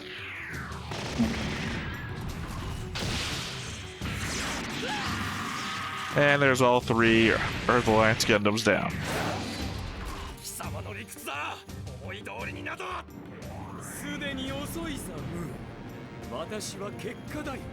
Technically leaving only Rao here as the only enemy Gundam on field.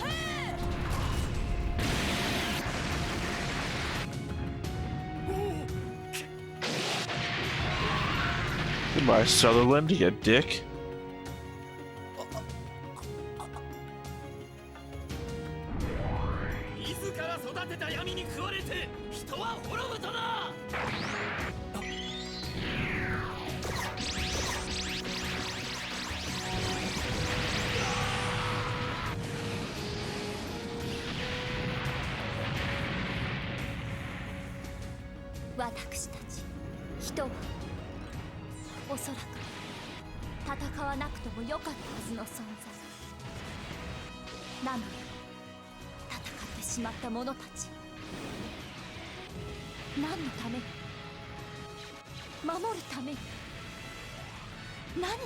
And there goes the Orb Girls, which you barely ever saw in here, but they got screen time in the show.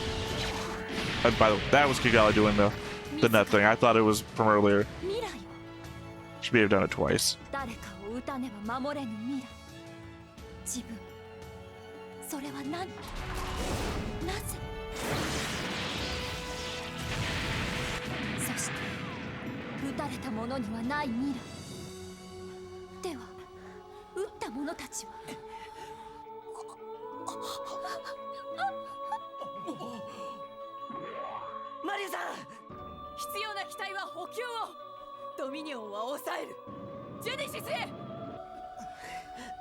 I remember that. That was a 90s sci-fi channel show. It's not even a joke, it was Destination Genesis.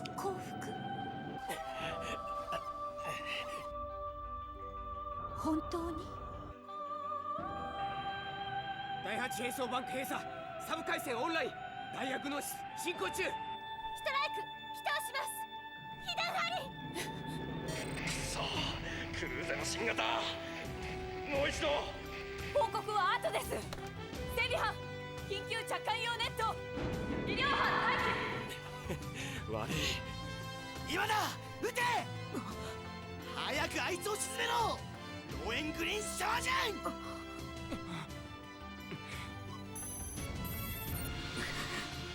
メもうやめてメーテル逃げてお前こんな何だよ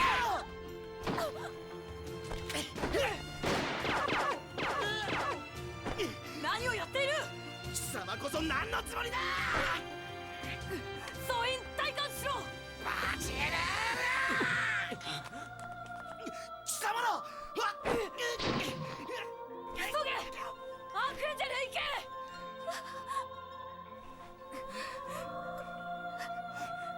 That's right, get out of there, Flay. He's always escaping, so. 機関だと命令する立場だというの But she took a backhand to the face already. Yeah. 僕にこんなことをしてどうなるか分かってるんだろうな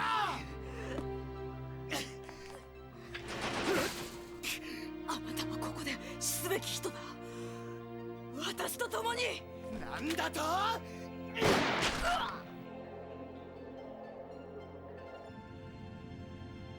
He's gonna blow it up. Well, I mean, they're actively still in a fight, so. ふざけるんじゃないよドアを開けろ All she did was lock him in.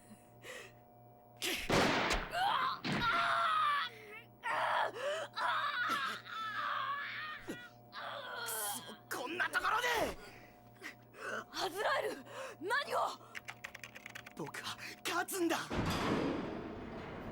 そうさいつだって Ever since that coordinator beat me up as a kid. 班長ダメです間に合いません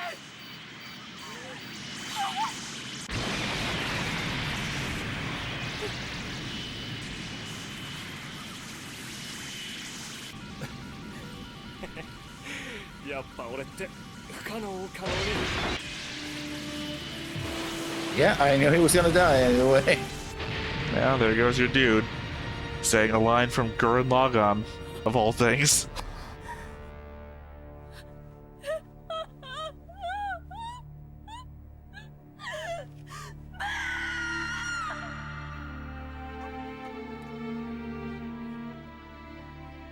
あなたの負けです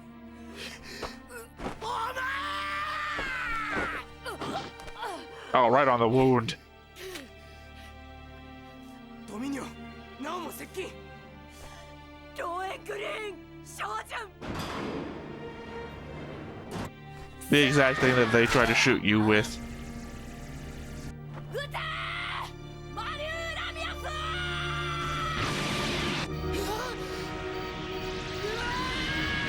Oop.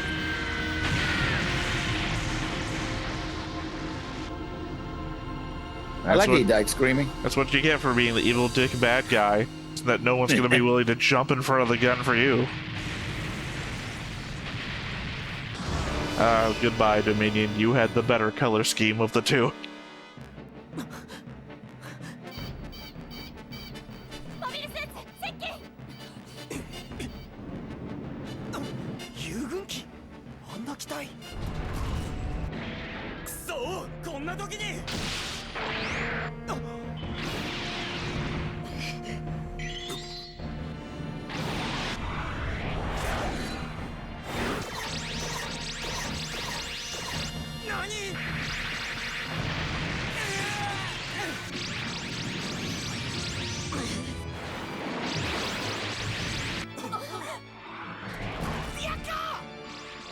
Fuck, did Durka just die? I don't remember it. 「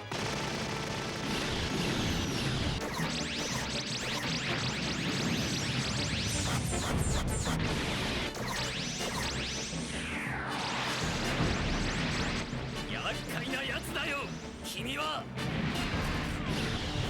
あなたは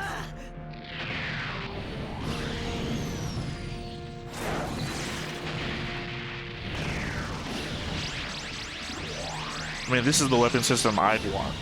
あってはならない存在だというのに何を Least amount of control possible that I would need to do. 君のようになりたいと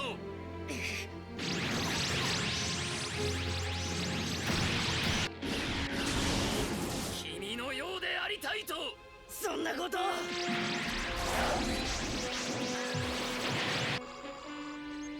故に許されない君という存在も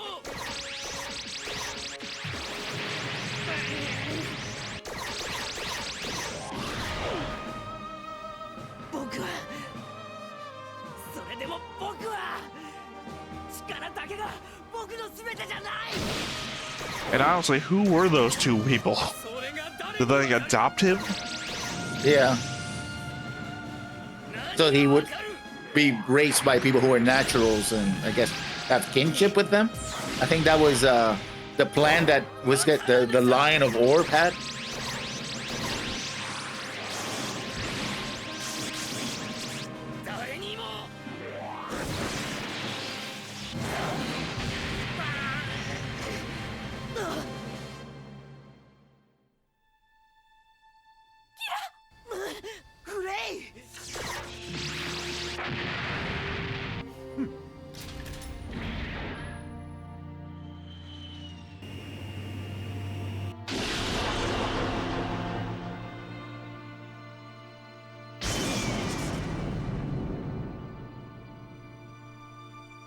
Not today. No one else is getting LC today. Except for 08. Yeah.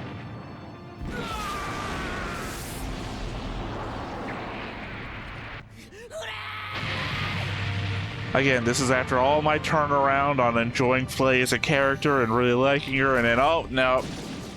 This is why we can't have good things. I kind of blame Kira. Why? Well, every time he looks over and sees a transport, those people are fucked. Arguably, he also had, if he hadn't rushed over to it, Rao might not have even thought it was a target.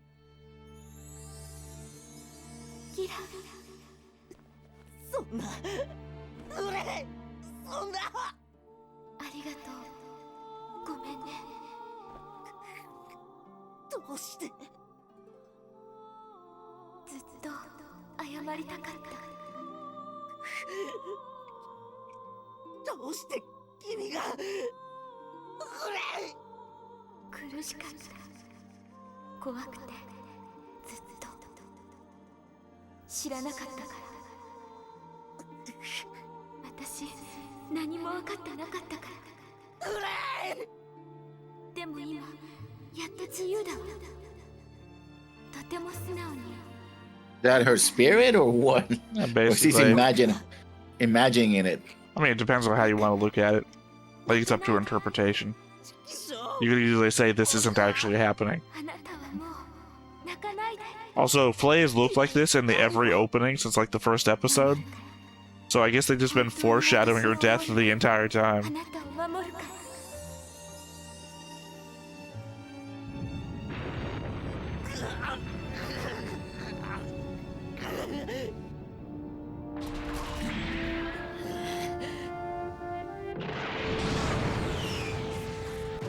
The last death designed to motivate the hero to do the right thing. Well, to win, I guess. I mean, he cared about Flay. Flay was there before Lacus. Flay didn't actually want to break up with him.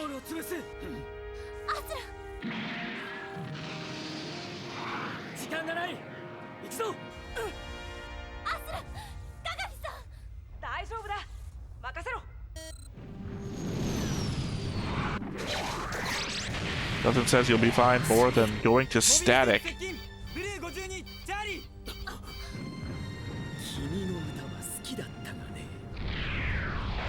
She used to be an idol, in case you forgot.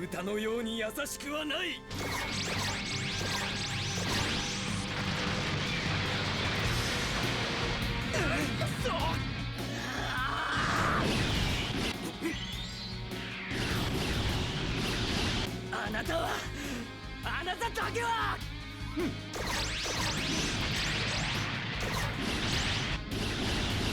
いくら叫ぼうが今さら。ジェネシス照準目標地球大西洋連邦首都 Now we're targeting Earth. No idea why Washington, D.C.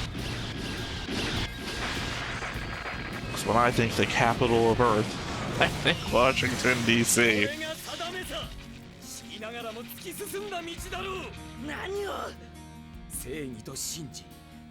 I mean, hell, we already know that the Earth Alliance is made up of other alliances of other Earth groups. Yeah.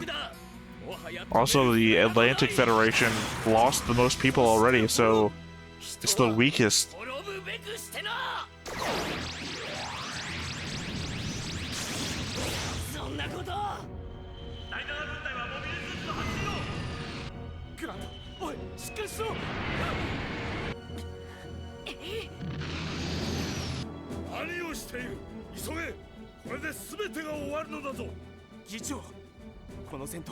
すでに我らの勝利です。撃てば地球上の生物の半数が死滅します。もうこれ以上の犠牲は。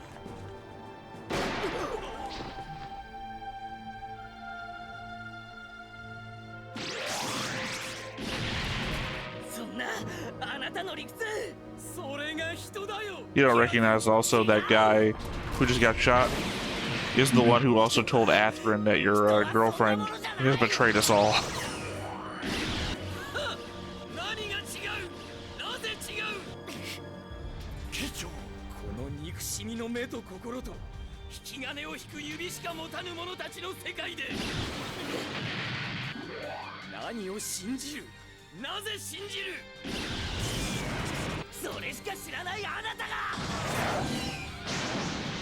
Figure, I think the most unrealistic thing in all of Gundam is the mid-fight philosophical debate.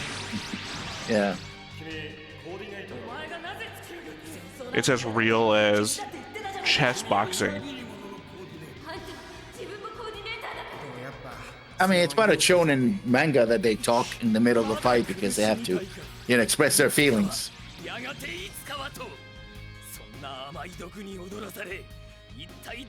And every time we do these flashbacks, I'm reminded of how much I side with the coordinators. 奴らが敵がまだそこにいるのになぜそれを撃つなという。撃たねばならんのだ。撃たれる前に敵は滅ばさねばならん。なぜそれがわからん。議長、車線上にはまだ我が軍の部隊が。勝つために戦っているのだ。皆覚悟はあろう。議長。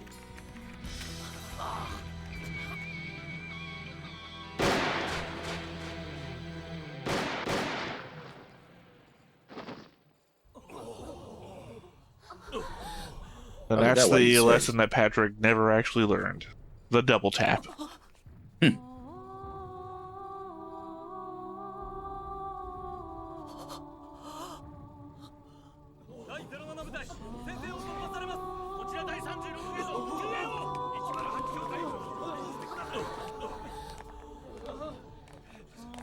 Yeah, we're all getting the hell out of here. Yeah, he was a load-bearing bad guy.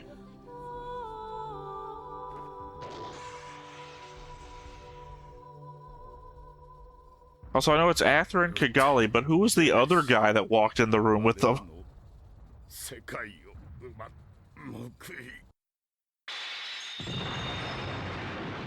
Oh, that's weird.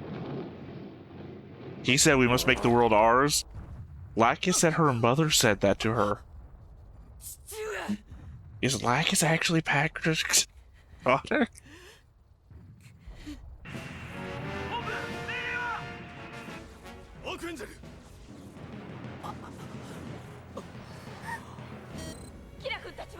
Also, Turk is alive. Okay. I didn't remember him dying there.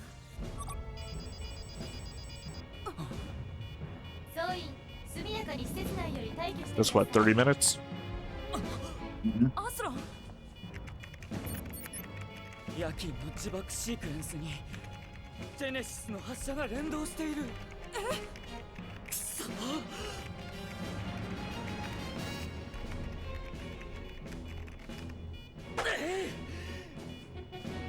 んなことしても戻るものなど何もないのに。 I don't think he cares anymore. He's dead, so who cares? Yeah. Exactly.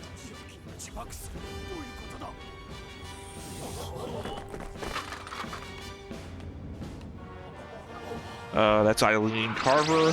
She sided with Klein and his rebellion faction. Don't really cover that much, but I'm explaining. ヤキンが自爆すればジェネシスは発射される。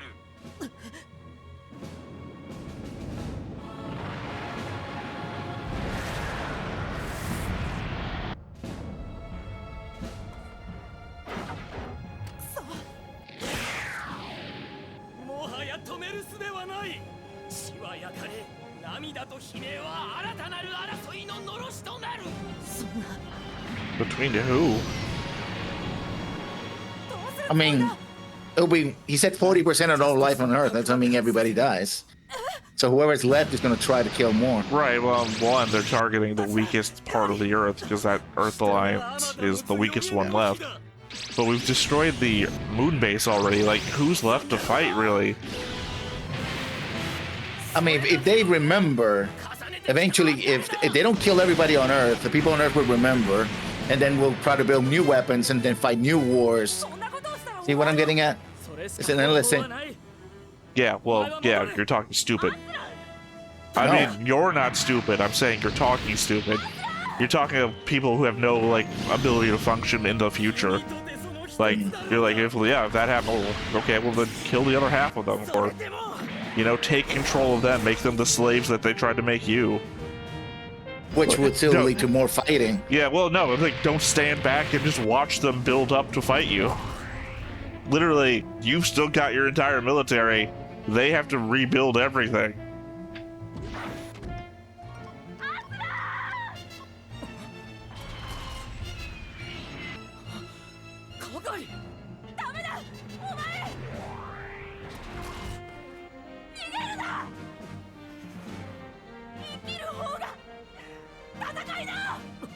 Yeah, but it's a hard battle sometimes. Sometimes I just wake up and don't want to fight.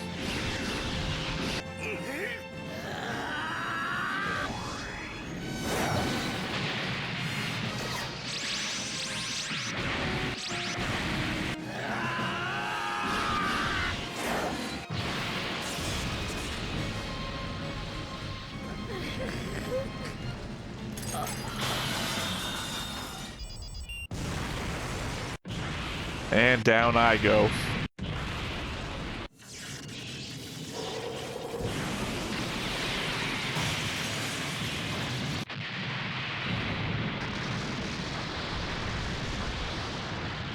Tell you like that. I'm drawing as Rao, you're drawing as Moo.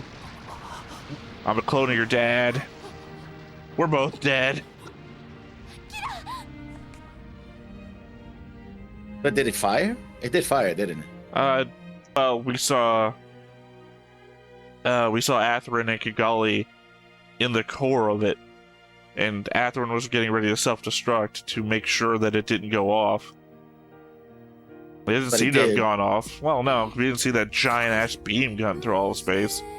We saw a small beam destroy Rao. What was left of Rao? He was already dead. I mean, conceivably, where he was, if the beam didn't hit him, you could make the argument, right? Yeah, he could come back, yeah. Yeah, because he got, like, what, space exposure a little bit, but that would be about it. Yeah. I mean, that would be about it if he didn't make a move to save himself. Yeah.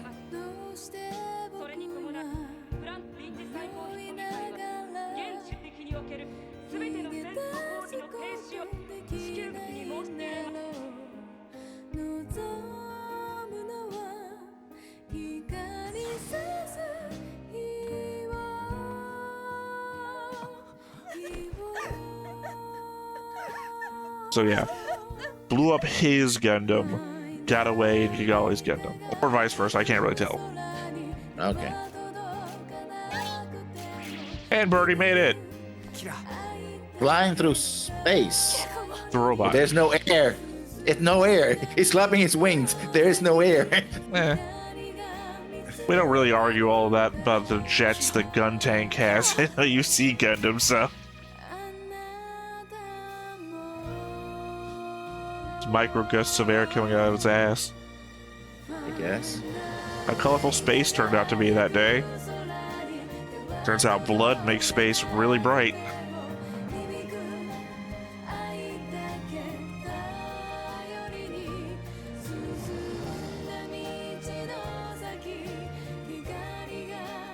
Oh, he's alive. 僕たちはどうしてこんなところへ来てしまったんだろう。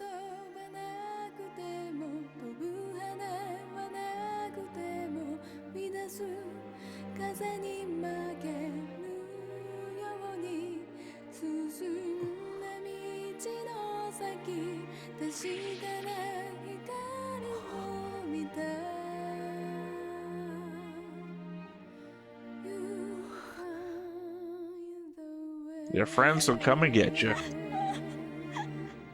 And your sister.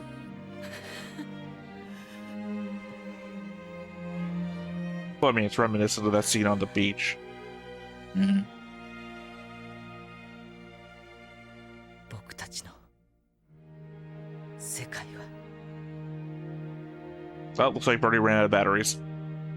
Because Atherin is still moving back there. So it's not a freeze frame. Yeah. Okay. Yeah, I so... liked it overall. Didn't like the flake got frayed. But Well, she didn't get flayed. That would have been a weird thing to have happened. She got fried. And then turned to a ghost to motivate him in the last battle. Like he didn't need enough motivation. I didn't like that part. Well, technically, I mean, unless you're going to make the argument that ghosts are real.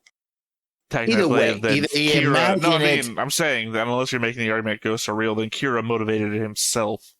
Yeah. Because that would have to have come from the inside. Yeah. Either way, I mean, her death was that final motivating factor. It's like, I guess it's the show kind of maybe killed her off to free her from her suffering, or more to the point, free her from the romantic triangle, right? Because as long as she's alive and, you know, he can be happy, you know, with Lucas. Yeah, Lacus. Also, yeah. What kind of show would be featuring heavy love triangles? Had to get rid of her because we wouldn't want to have that. At the very end of the the end of the movie. I know we have another second season, but, you know. Well, to be fair, no, there never was a love triangle. They were never around in the same time. By the time Flay gets kidnapped, that's when Lacus shows up too. Mm-hmm. Or, you know, Lacus has, I guess, technically kidnapped Kira so that Flay can then get kidnapped. It's never a one-to-one.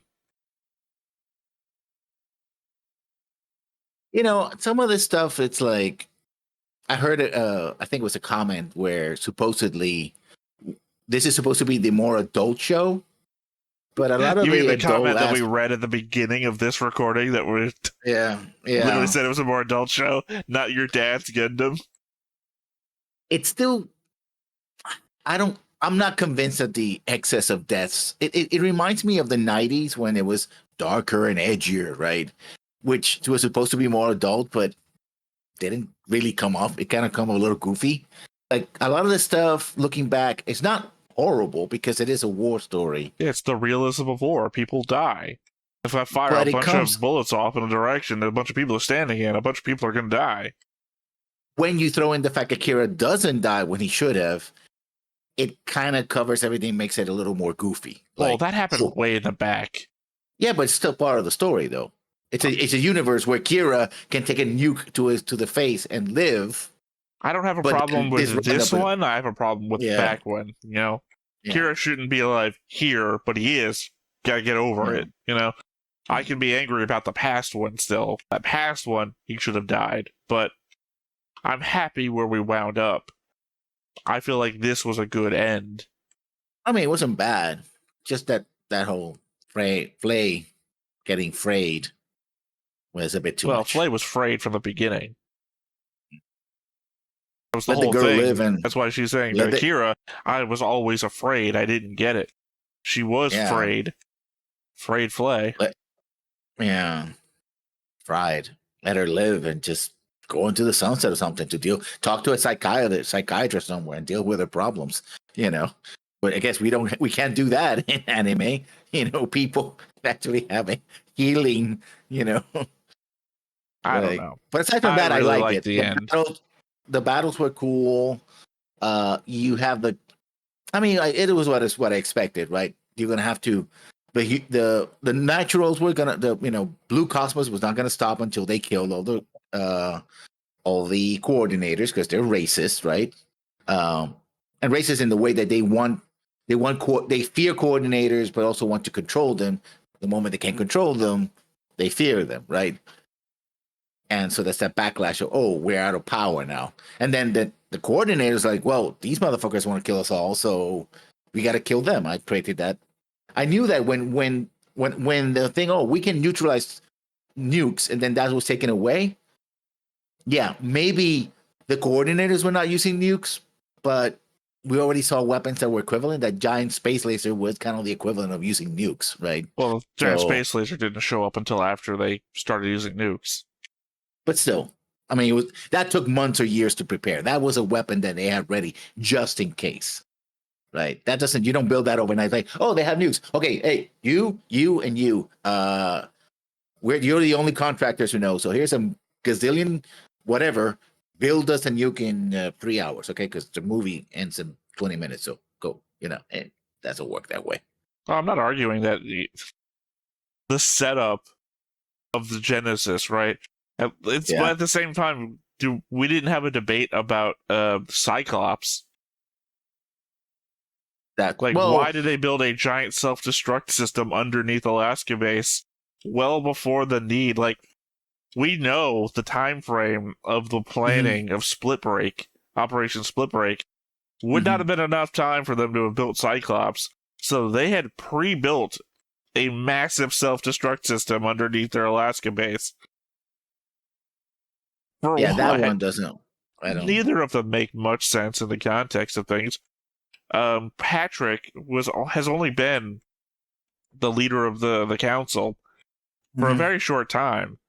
Before him was I keep on calling him Ernst, but I think I'm getting Ernst from '86. George is Blaze dad and also the originator of the. Anyway, Father Klein, the peace-loving guy, has been the leader of the Zaft Council for a lot longer. And if you were to start construction on this thing, it would have had to have been during his rule or before. So, and then he would have known about it too. So, if you go back and start thinking about these things really hard, there is logic there that doesn't make sense. I mean, I could see it. Well, no, because such a weapon, the existence of that very weapon would have triggered. See, that's just maybe where the first thing we built was the camouflage system. Yeah, I mean, well, they didn't know about it because it was camouflage. So, but if they had known, you still wouldn't have justified nuclear attack, but it would have justified increased tensions, right? I don't know, because that's the only point that Azrael has in his favor is his whole, we can't retreat now. They can fire that thing at any moment again, and they'll always, well, he goes on about it longer, obviously, in the show, about they'll always be able to shoot us, and they won't, there's no way they'll be able to stop them unless we stop them now, which is his whole thing about we can't fall back to the moon, we can't wait for resupply, we have to go now, no matter how unready we are. This is our only chance to take it out. Then he shows that his real intent was not to save the Earth or anything like that. It was to kill all the coordinators by attacking the plafs. Right? Plants. So it's like plants. So it's like, oh, well, you have all these nukes, you can use them. No. I want to kill all those people over there. It's like, she's like, what, you crazy? That's not what you told us 5 minutes ago in the movie. And it's like, yeah, I mean, then the evil side kicks in. It's like, well, I could do the right thing. Remember, very specifically, because he got beaten up as a kid. It's not more flippant. It's like, We start seeing, it's like, wait a second, that's Asriel. Wait, is he doing all this because he got beaten up as a kid? Like, oh, come on. I don't know. It's dumb. They also skip out on a lot of the coordinators being repressed stuff, like flashbacks in the past and all that. It's very much. I don't know how you don't side with the coordinators on this. I mean, on principle, I side with the coordinators, but in practice, trying to turn around and enslave the human race. This is exactly what I said, though. I'm with the coordinators, not Patrick. Remember, the coordinators weren't at war until Janus 7, which was the Earth Alliance nuking them in the first place.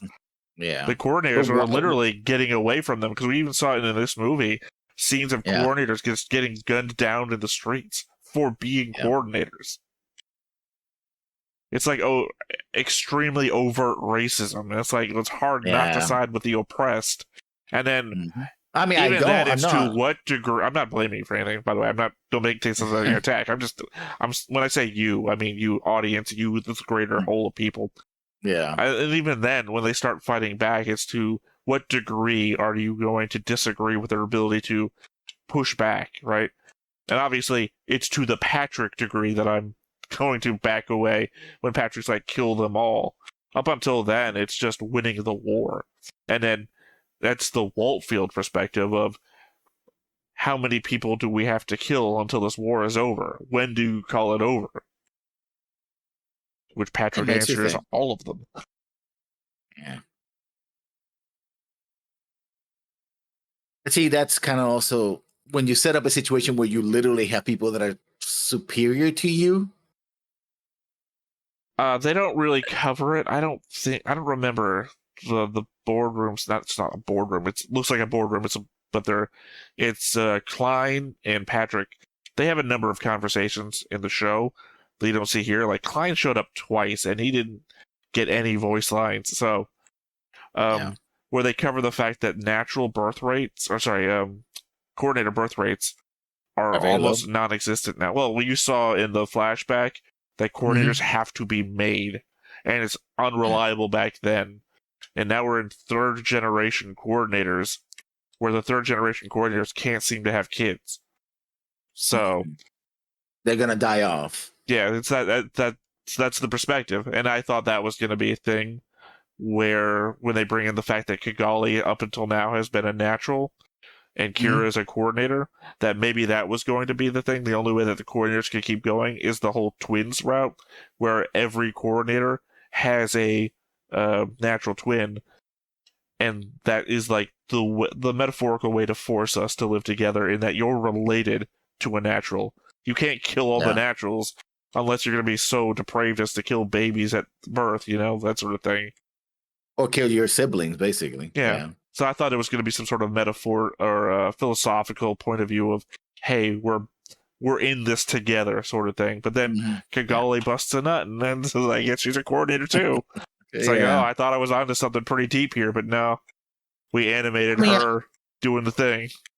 Yeah, I think also the orb situation was if the coordinators and naturals grew up in a better environment where they can grow up together, right?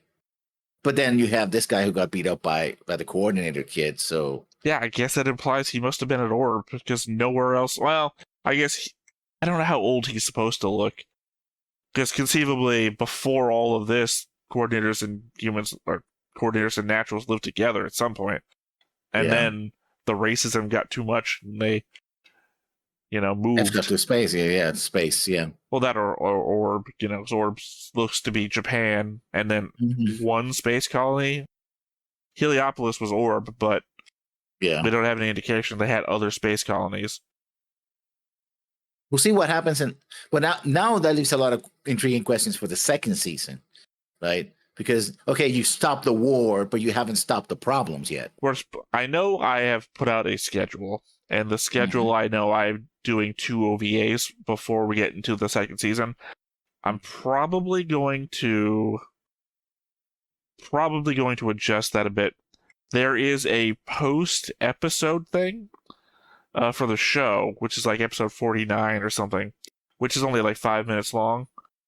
That literally covers exactly what happens like right after this, which does a little bit of a featuring of what's the world politics state sort of thing. So probably should watch that. The only reason I'm not like suggesting doing it right now is I deleted it after I watched it with Justin, so I gotta go pick it back up again.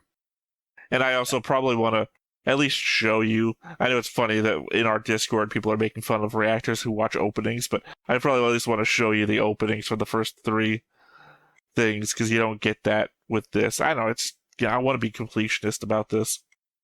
I mean, it also gets you the opening's part of the atmosphere of the show, right? That's what the opening is supposed to do, is gives you into the show itself, sell it to you, right? Yeah. So it's important. It's important. But you heard the music, but you didn't see what they put together. Yeah. So it's not. So it's probably going to be the 3 openings, that one post-season thing as one thing, and then we'll do one of the OVAs probably. So that we I will say that in spite of how, compressed all these 3 movies were, I mean, the movies were not compressed, how they compressed the series, I still felt enough for some of the characters, even I met them briefly, to go like, oh, that guy should die because he killed that little girl. And my boy, that guy said that bastard is, well, he died too, I might have to get myself redrawn as Yazik, the one you want to die, only because he survived and my guy here didn't. So yeah. And also, Frey, Flay. In spite of everything, I didn't want her to die. So, I wanted that moment of being saved, and he was like, "No, we're gonna kill her anyway." So I was like, "Okay." Yeah, the thing is, you didn't have to go through the weeks, like 2 episodes a week, 48 episodes. So yeah, this would have been like 3 episodes where they're constantly battling. Like one would be they stop the natural attack. Well, I just mean having the developments of things and thinking about them and everything like that. Not specifically here at the end. I mean, very specifically the whole show. You got sped through it. I don't think I would have been able to watch these compressed movies by themselves without the context that I already have. Because again, it's not just how much longer it takes the show to get through everything and all the things you dwell on and the stuff that obviously you had to miss out. But it's also the week in between of me thinking about everything. Like, Flay's twisted, like, I'm going to manipulate Kira to kill everyone that I need to get killed, and then he's going to fight to the death until everything's accomplished. How much I hated Flay as a character. And then the slow grip of her twisted mental state coming back on herself, then getting manipulated by Rao, and then the development into the person who is like almost sacrifices herself to save Bad Girl to then also warn Archangel to get away. She becomes like my most hated character to the most interesting character in the show to me. And that's a slow development over time, not something like movie Flay doesn't make any sense to me. She's like, oh, it's your fault my dad's dead. Get out of there, Archangel. Like, what? I mean, it happened in multiple movies and then just in the same movie, so, So. Yeah, but I mean, that's like, imagine if you were watching Star Wars and one of the characters, like if Darth Vader turned good guy to bad guy over 5 minutes of scenes across all 3 movies. It'd be crazy. Yeah.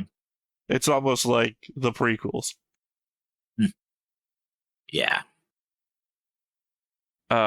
But yeah, no, I mean, I really enjoyed the back half. I posted in our Discord, and then I deleted it real quick because I realized, oh yeah, these people are still reacting to us watching me and Justin. So it's like, oh, I don't want to spoil my thoughts on anything. Essentially, I find the first half to be a slog, because that's the one I make fun of the most, the first half of the show. The middle starts to get really good, and I think it's basically a curve.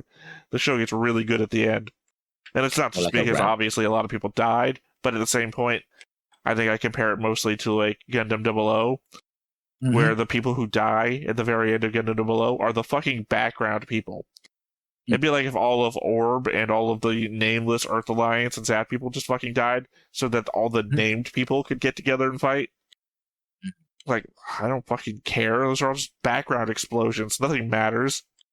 And in this, it's like the 3 girls that are like been learning to pilot the mobile suits the entire fucking time from Orb. They died, and I'm like, I had to point out to you, oh, those are people you would actually know. Yeah, we saw them getting in them Gundams when all the way back when they were moving the Gundams into the Archangel to launch. They get a little bit more screen time about that. Yeah. Also, well, because when we first get to Orb, they're like trying to figure out how to use these things that they made, by the way, and they don't really work until Kira does the whole programming thing. I'm just saying, there's a lot of background characters. In fact, let's just go to the board. I got the board link right here, so you can see what this is like.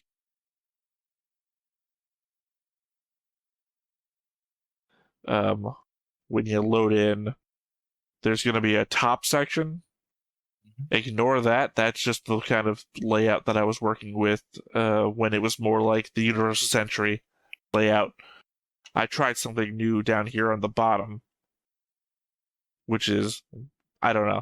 I don't think this plays out pretty well either. I'm kind of over time unhappy with this one too. I think this is something I started trying to do when me and Arcloid were going to try One Piece.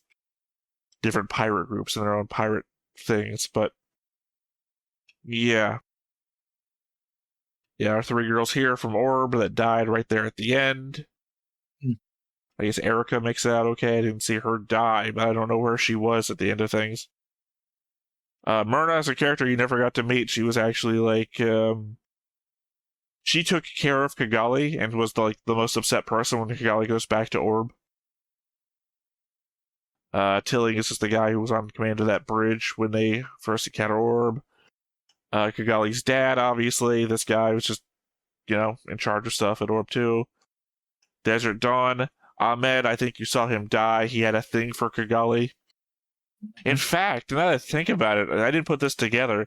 Ahmed gives Kigali a gemstone just before he dies, and I think that's it's like an unrefined gemstone. He wanted to refine it before he gave it to her, and it seems to me now that's probably what she gives to Atherin, so Ahmed gets cucked in the long run, I guess. He gets skilled up. He's like, oh yeah, this kid who may have had a crush on me, I don't know. Here, have his stone.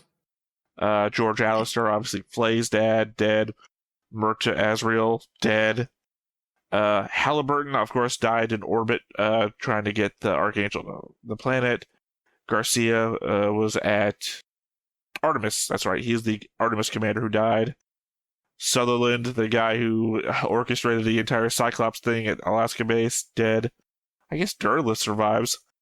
Probably is dead. Maybe I missed him.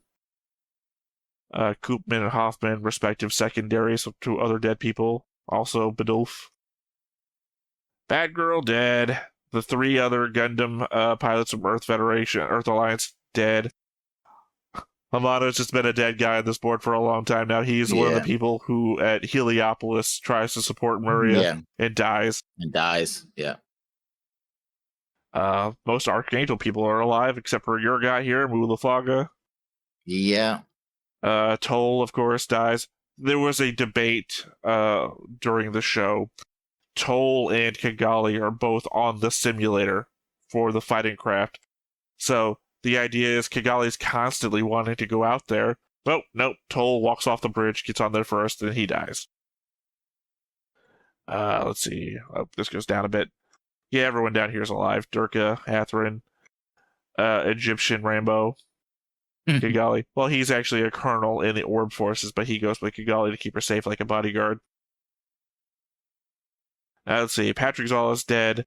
Everyone else up here is the council members who mostly got more text than not. I'll point out. Oh, Siegel. Siegel was his name. I couldn't remember. Yeah. Siegel Klein. Yeah. She got arrested, though, as Salia. Yeah, Yazik's mom. Well, again, Eileen left with Siegel and everything because she was also wanted, same as Siegel, and we didn't see her show up until the very end. But Rao's dead. My boy AIDS dead. Marco, I don't even think you got to see. No. Marco was basically underwater combatant guy. So he's like, it's like 2 episodes of underwater combat before he dies. Zellman, you watch die. He went too far down in orbit and just kind of burned up. Yeah. Ray Yuki is the guy who shoots Patrick. That's who I was pointing at before. Aisha, Waltfeld's girlfriend, the picture you saw on the desk that I said, oh, that should tell you who's there. Yeah. Rusty died at Heliopolis. Same as Matthew and Miguel and Olor. Nicole got chopped in half. And Flay down here also. Dead. Let's see. And the unknown section, people whose allegiances I wasn't aware of at the time. Aldeflaga died of burning to death in a building. Again, it's a scene that didn't get shown.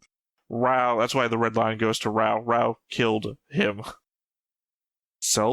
Clone, technically. I mean, there can only be one. That's the clone rule. You know that. That's the Highlander rule.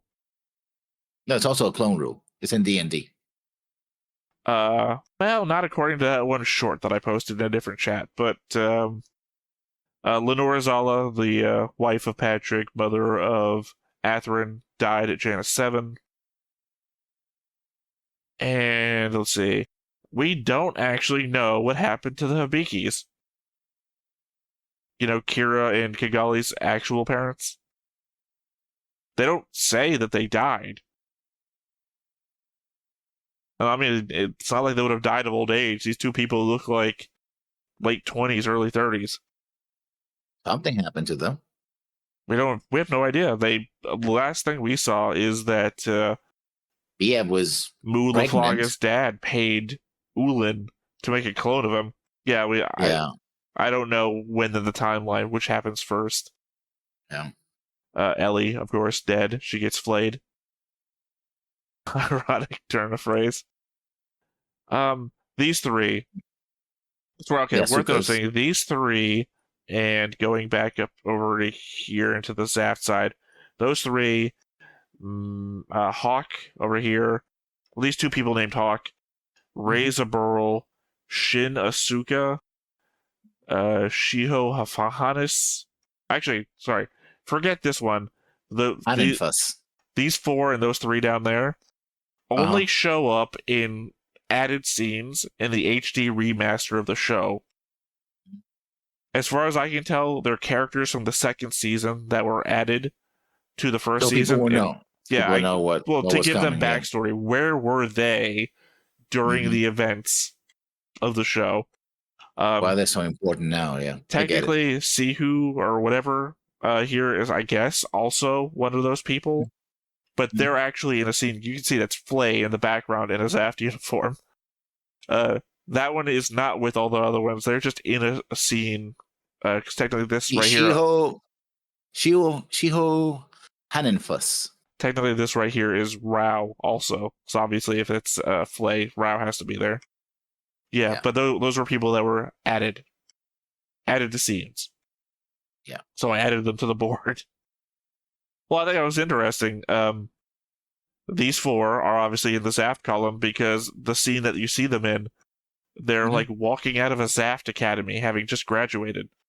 I guess indicating, as I guess partial spoiler maybe, that the main characters of the 2nd season are going to be from Zaft. And these 3 down here, I believe that was Orb. I think it's either Orb or Hanama. I want to say Orb. When Orb is being attacked, you see them running down the road trying to escape. So I guess the assumption being that they're coordinators. Yeah, it would have to been Orb, right? If the other guys are graduating from Zaft Academy, Zaft is coordinators. Yeah. But one of them is Asuka, so I take it this guy is also Shin Asuka. Yeah, must be parents and family. Yeah, Asuka Shin. Right. So yeah, it must have been Orb that these guys were evacuating from.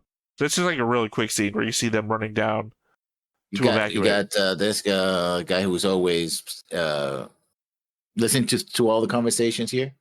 Yeah, he is down here in civilians because when Ramus offers them a chance to get off the ship. He takes walks away. Yeah. Yeah. And we have no idea what the fuck happens to him, so he's just a civilian now. Otherwise, everyone else's parents were there during an episode where they're at Orb, and they get to see their parents again. Yeah. Otherwise, that is the board. And But did all of Orb got destroyed, or just the headquarters? It probably was just the headquarters to make sure that they didn't get stuff. Because I don't think that they wired all of Japan to explode. Let's see. Special Edition 3, The Rumbling Sky, changes. Rao's face is shown in the laboratory sequence. Pretty sure that happened during the show, too, so I don't know. Maybe it's a change between regular and HD remaster as well. I also like the fact that when he pulled the drawer, he had stacks of masks. He didn't just have one or something. He had like 10 or 15, like a stack, like napkins in a restaurant. It's like, oh, just I guess maybe it's like a consideration the fact that we've never seen Char change his masks. Yeah, does he just wake up every morning running under a faucet and then I mean, he does take showers. I don't think he takes a shower with the mask. Oh, he doesn't. I guess that's the thing. Remember, we saw when he walked out with the Garma, he just has a towel over top of his head, and we can see his eyes for the first time. Yeah. So I guess that's he takes the opportunity to clean it up, right? Otherwise, ugh, that's nasty. Well, because his cover story doesn't behoove the need for it, right? I have to wear these because my eyes are sensitive to radiation. So I guess when he's inside, he doesn't need it. Yeah, but he doesn't want to inside. He can still get recognized. That's why he's wearing the mask for. So right. No, but I mean to his backstory, because people have seen him without the mask on. Yeah. Like specifically when somebody slapped the glasses off of his head one time. Mm-hmm. Kira has a talk with Lacus about how he isn't sure if he wasn't meant to be born in the world after he found out the truth from Rao. Lacus responds by telling Kira he belongs to the world as long as he is born and exists in the world, and his birth has made her a much happier woman. She then tells him she wants him to stay with her. Which, by the way, is not the format that you write a change in. That didn't tell me what changed. I guess it's something that got added to it. Not a change, but added to it. I remember the same thing from the show, so maybe my interpretation is what actually happened, and I don't know. Leave it in the comments down below. What's different? In the final battle at Genesis, Atherin shoots down a Guaz experimental firearms type and a CQ deep arms from Seed MSV.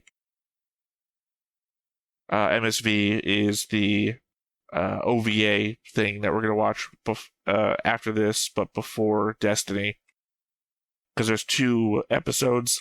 There's 2 episodes on the OVA, which are supposed to be things to sell you on the manga. Because otherwise there's a whole manga story, but there's these 2 individual episodes of MSV. Okay. Clotho is killed by Durka instead of Yazik. That's... I don't know. I specifically... I don't know. Yazik killed one of them. I very specifically remember in the movie calling out, "That's my boy!" when he killed one of them. So maybe it wasn't Clotho. Yeah. Mula Flaga's battered helmet is removed from the debris. I think maybe these changes aren't actually happening. I specifically saw that helmet too. I think in my attempt to get the highest quality version for us to watch, that I may have gotten the HD remaster version of the movies. In which case, those changes aren't being made. I very specifically remember the helmet. Oh, no, wait, no, never mind, sorry. I understand what they're saying now. Mula Flaga's battered helmet is removed from the debris. I'm thinking of the Gundam's head. Yeah. Yeah, the Gundam's head was there. Head. Yeah. Yeah, pretty much, yeah. Okay, I guess there should have been a helmet there that wasn't there. All right. Well, those are all the changes. You can see how many people on the show have died. Most of them. Yeah. It's a war, man. I don't think you can like portray a genocidal war and not have most of the people be dead by the end of it. I mean, that's also one glaring difference from 79. That, well, yeah, you have people who are oppressed, you have the space and all that, and even you have mass casualty and mass destruction. At least within 79 that we see so far. You want me to take the headset off so you can speak to the audience? Yeah, go ahead. Okay, audience. For people who have watched the movies after Gundam 79, you probably are knowing what I'm going to talk about and Char, and why ultimately that guy was a Char clone. But we don't see that in 79. So that's the point I was trying to make. Basically, that's it, right? But inside 79, we don't see it as a genocidal war. It's after the one, I don't want to say 1 year war, but it's not the 1 year war. It's the 1 year war that things get genocidal. But I won't say more for those who are watching this and don't want to get into the comments.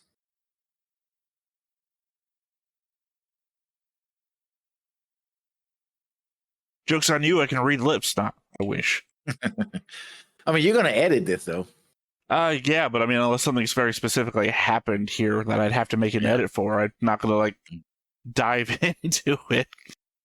Yeah. I mean, yeah, like, if there's not, like, an issue or one of us said something regretfully that wants to be edited out, this is just going to fall into a middle complex of a bunch of words that... Yeah, so... Yeah. But yeah, no, I felt like Seed does a really good job of, like, outside of Origin, right? Without Origin, Zeon is just the bad guy. Like, there's no understanding where they come from, why people would fight this fight. Like, it's more incomprehensible as to why the evil guys are being evil. But you understand that they've been oppressed in their own backstory, and they were getting shot in the fucking streets by the Earth Federation Defense Forces, and it's like, oh, okay. I might not understand exactly why they've gone to such an extreme at this point in the war, but I understand why they started. Yeah. And they had a reason to start a war. Yeah. Yeah, C does a really good job. Like, I'm still siding with the coordinators after the first season. Like, I understand where they come from, and the fact that they built Genesis is obviously retroactively a hard thing to parse. But at the same time, these people were getting gunned down in the streets, like John Lennon style. Like, you know, you're too good of a singer. Shoot.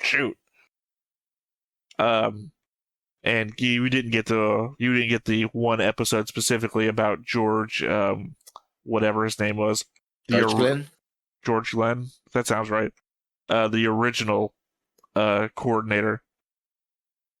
Well, something in the movie here, when Rao was giving his speech about who he is and his relationship to Mu, there's that picture of George in the background as they're going by. And for some reason, I thought the importance of Rao was that he was a clone of George. You know, I mean, because he says, nobody has the power to judge everybody but me. It's my ability. And it's like, oh, he's the clone of the first coordinator. That kind of gives him, like, a lineage. That makes him more important than any other coordinator, except for maybe the ultimate coordinator. And then it's just like... Karen. And then somebody corrects me in a comment. It's like, no, he is a clone of Aldeflaga, Moo's dad. I'm like, who the fuck is Moo Aldeflaga? Well, because for one, they didn't do I don't remember. I don't know how I missed it, because if you watch the episode, it's pretty clear what they're talking about. I think I just got taken by the picture of George in the background. Also, cool. Well, it's important. Even knowing who Aldeflaga is now, who the fuck is Aldeflaga? Right? He's a nobody. Somebody who had a lot of money, I guess. All coordinators had to have a lot of money. It was expressed to us it's very expensive to have a coordinator child. Because a lot of them were very upset that they had miscarriages. One, you should already be upset, probably, had a miscarriage. But they're upset about the miscarriages because they paid a lot of money to have a coordinator kid. It's like, why does Rao feel like he has the ability to determine everyone's fate? Because he's Aldeflaga's clone. Who the fuck is Aldeflaga? I guess maybe he feels that way because he's a messed up clone, because he's got that aging thing. Yeah. I'm in such a bad place that I can choose everyone else's fate. And it's like, okay, not a great... I guess he feels that he's doomed to die, that he was already doomed to die, so he's going to take everybody with him, I guess. Yeah, that's what I'm saying. The fact he's a failed clone is like... That he will never have the chance to have a full life, right? Even though he's got this weird aging thing that makes him look exactly the same age as the other kid.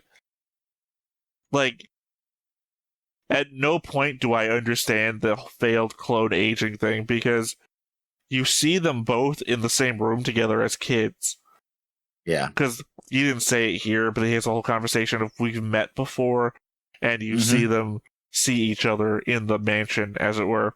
And now that it's been some 20 years later, and we both look like we're 20, clearly you're getting over that aging thing pretty well. It also seems that he got he got rejected by his father, and it was Mu who actually was raised as the rightful heir, right? I don't have the notes anymore, because obviously I do the thing where I read them and I delete them. But there is a confusing back and forth about it. Where Aldeflag, because again, you don't get this in the movie, Aldeflaga's dad, Aldeflag is the dad, Al says something to a maid about teaching the kids the proper way and not like the other one. And what might sound ambiguous, what I'm telling you, is as ambiguous as it is. He's not indicating which kid to teach to not wind up like the other kid. So we don't know. I think the implication is to teach Mu not to be like Rao, only because when Rao burns the place down and is hiding behind a tree later on watching the place burn down, it's Mu standing next to that maid later, also watching the place burn down with everybody, all the other servants and everything. So that's the only read I can get there, but it's not very clear one way or the other if he had a natural kid and then wanted a coordinator kid, or had a coordinator kid and then had a natural kid. Yeah, but it feels like Mu was also a coordinator, right? Oh, he was always natural. That's the problem, is that he is just depicted as a natural. He's an Earth Alliance, which is filled with racists or anti-coordinator. He never expresses that he's a coordinator. But that's the thing. Mu and Rao can constantly tell when either one of them is in the same area. But is that a clone thing? Is that a twin thing? Yeah. But also, it seems that I keep blanking on his name because I want to say Char. It's not Char. Rao. What's his name? Rao. And Rao and Mu seem to be of almost equal fighting capability. Well, Rao keeps saying he doesn't want to kill Mu, so yeah. The fact is that he might not be trying. Like, he keeps winging him. But so he's the one who actually, of all the, if they were natural, he's one of the best in combat. He's managed to survive until the very end. In fact, he only gets killed because he tanks that shot, right? He got shot multiple times. He healed from that, and then he goes in battle. He can only pilot the strike after he gets the programming that allows a natural. I think he's just a really good natural. Because he's a natural at the peak of what a natural could be, right? I guess. I mean, we don't really have a lot of examples in this. Nobody else really. The thing is, he only pilots the strike after he gets the program, and we never see him try to pilot one before. So it's like no no evidence one way or the other. Yeah. But he does only try to pilot it after it gets the program or rebuilt and gets the programming. So he's also his original. We originally see him when he's piloting the.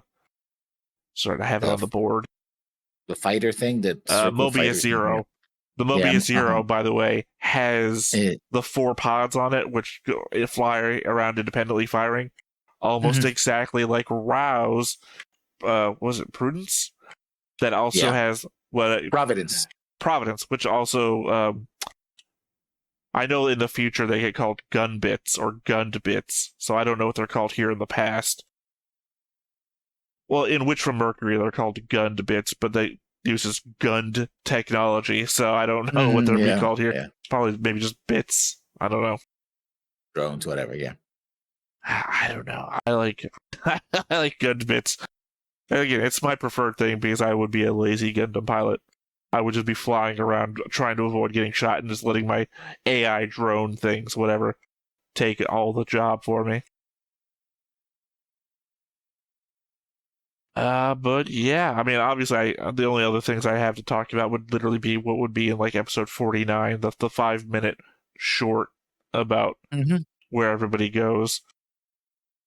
My biggest problem with the series is the very beginning is a bit of a slog, only because it's, setting things up, and I don't have any attachment to the characters. Like when Kigali shouts, "Oh, father, you betrayed us!"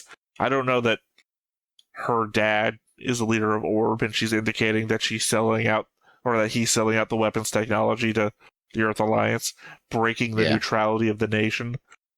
Yeah. They don't hit you with the politics straight up. And that also the now, Kira explosion thing. Now we know Kigali is a coordinator. Possibly. Could Wakefield also would have known that when they Wallfield. took both of them Wakefield, when they took them prisoner? He only indicates that Kira is a coordinator in the conversation scene that they have. He obviously knows that who she is, though, because not obviously, he makes commentary about how it seems she's used to wearing dresses, as though she's the princess. You don't see it in the movies, but when they get back to Orb and her caretaker gets a hold of her, she gets put into a dress like almost immediately. Damn. Well, it's weird because she's also like an admiral. She has an admiral rank, but that feels to me kind of a bit of nepotism. I'm going to make my daughter an admiral in case, I don't know. Because even she's higher rank than the guy we keep calling Egyptian Rambo. He has a name. I've written it down. Am I going to remember it? Never. He's a colonel, though, that guy. So her bodyguard is outranked by her. Oh, that's usually how it works, yeah. But yeah, no, like you said, they make a commentary how naturally she wears dresses, and then she gets put into a dress. Actually, I guess the ending of last movie where we do the end credits thing, and they do like the spiral of seeing everybody going up. I believe she's wearing a dress in that, and that's probably the dress that she wears when she gets back to Orb.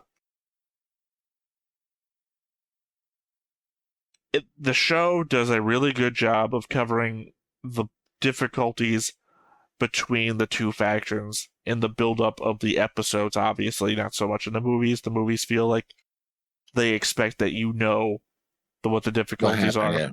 Yeah.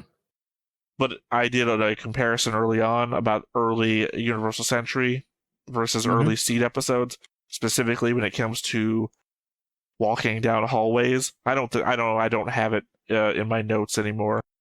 I think I deleted it early on when I realized I was never going to be able to talk about it. But I did like a math comparison about how long it took Kira to come to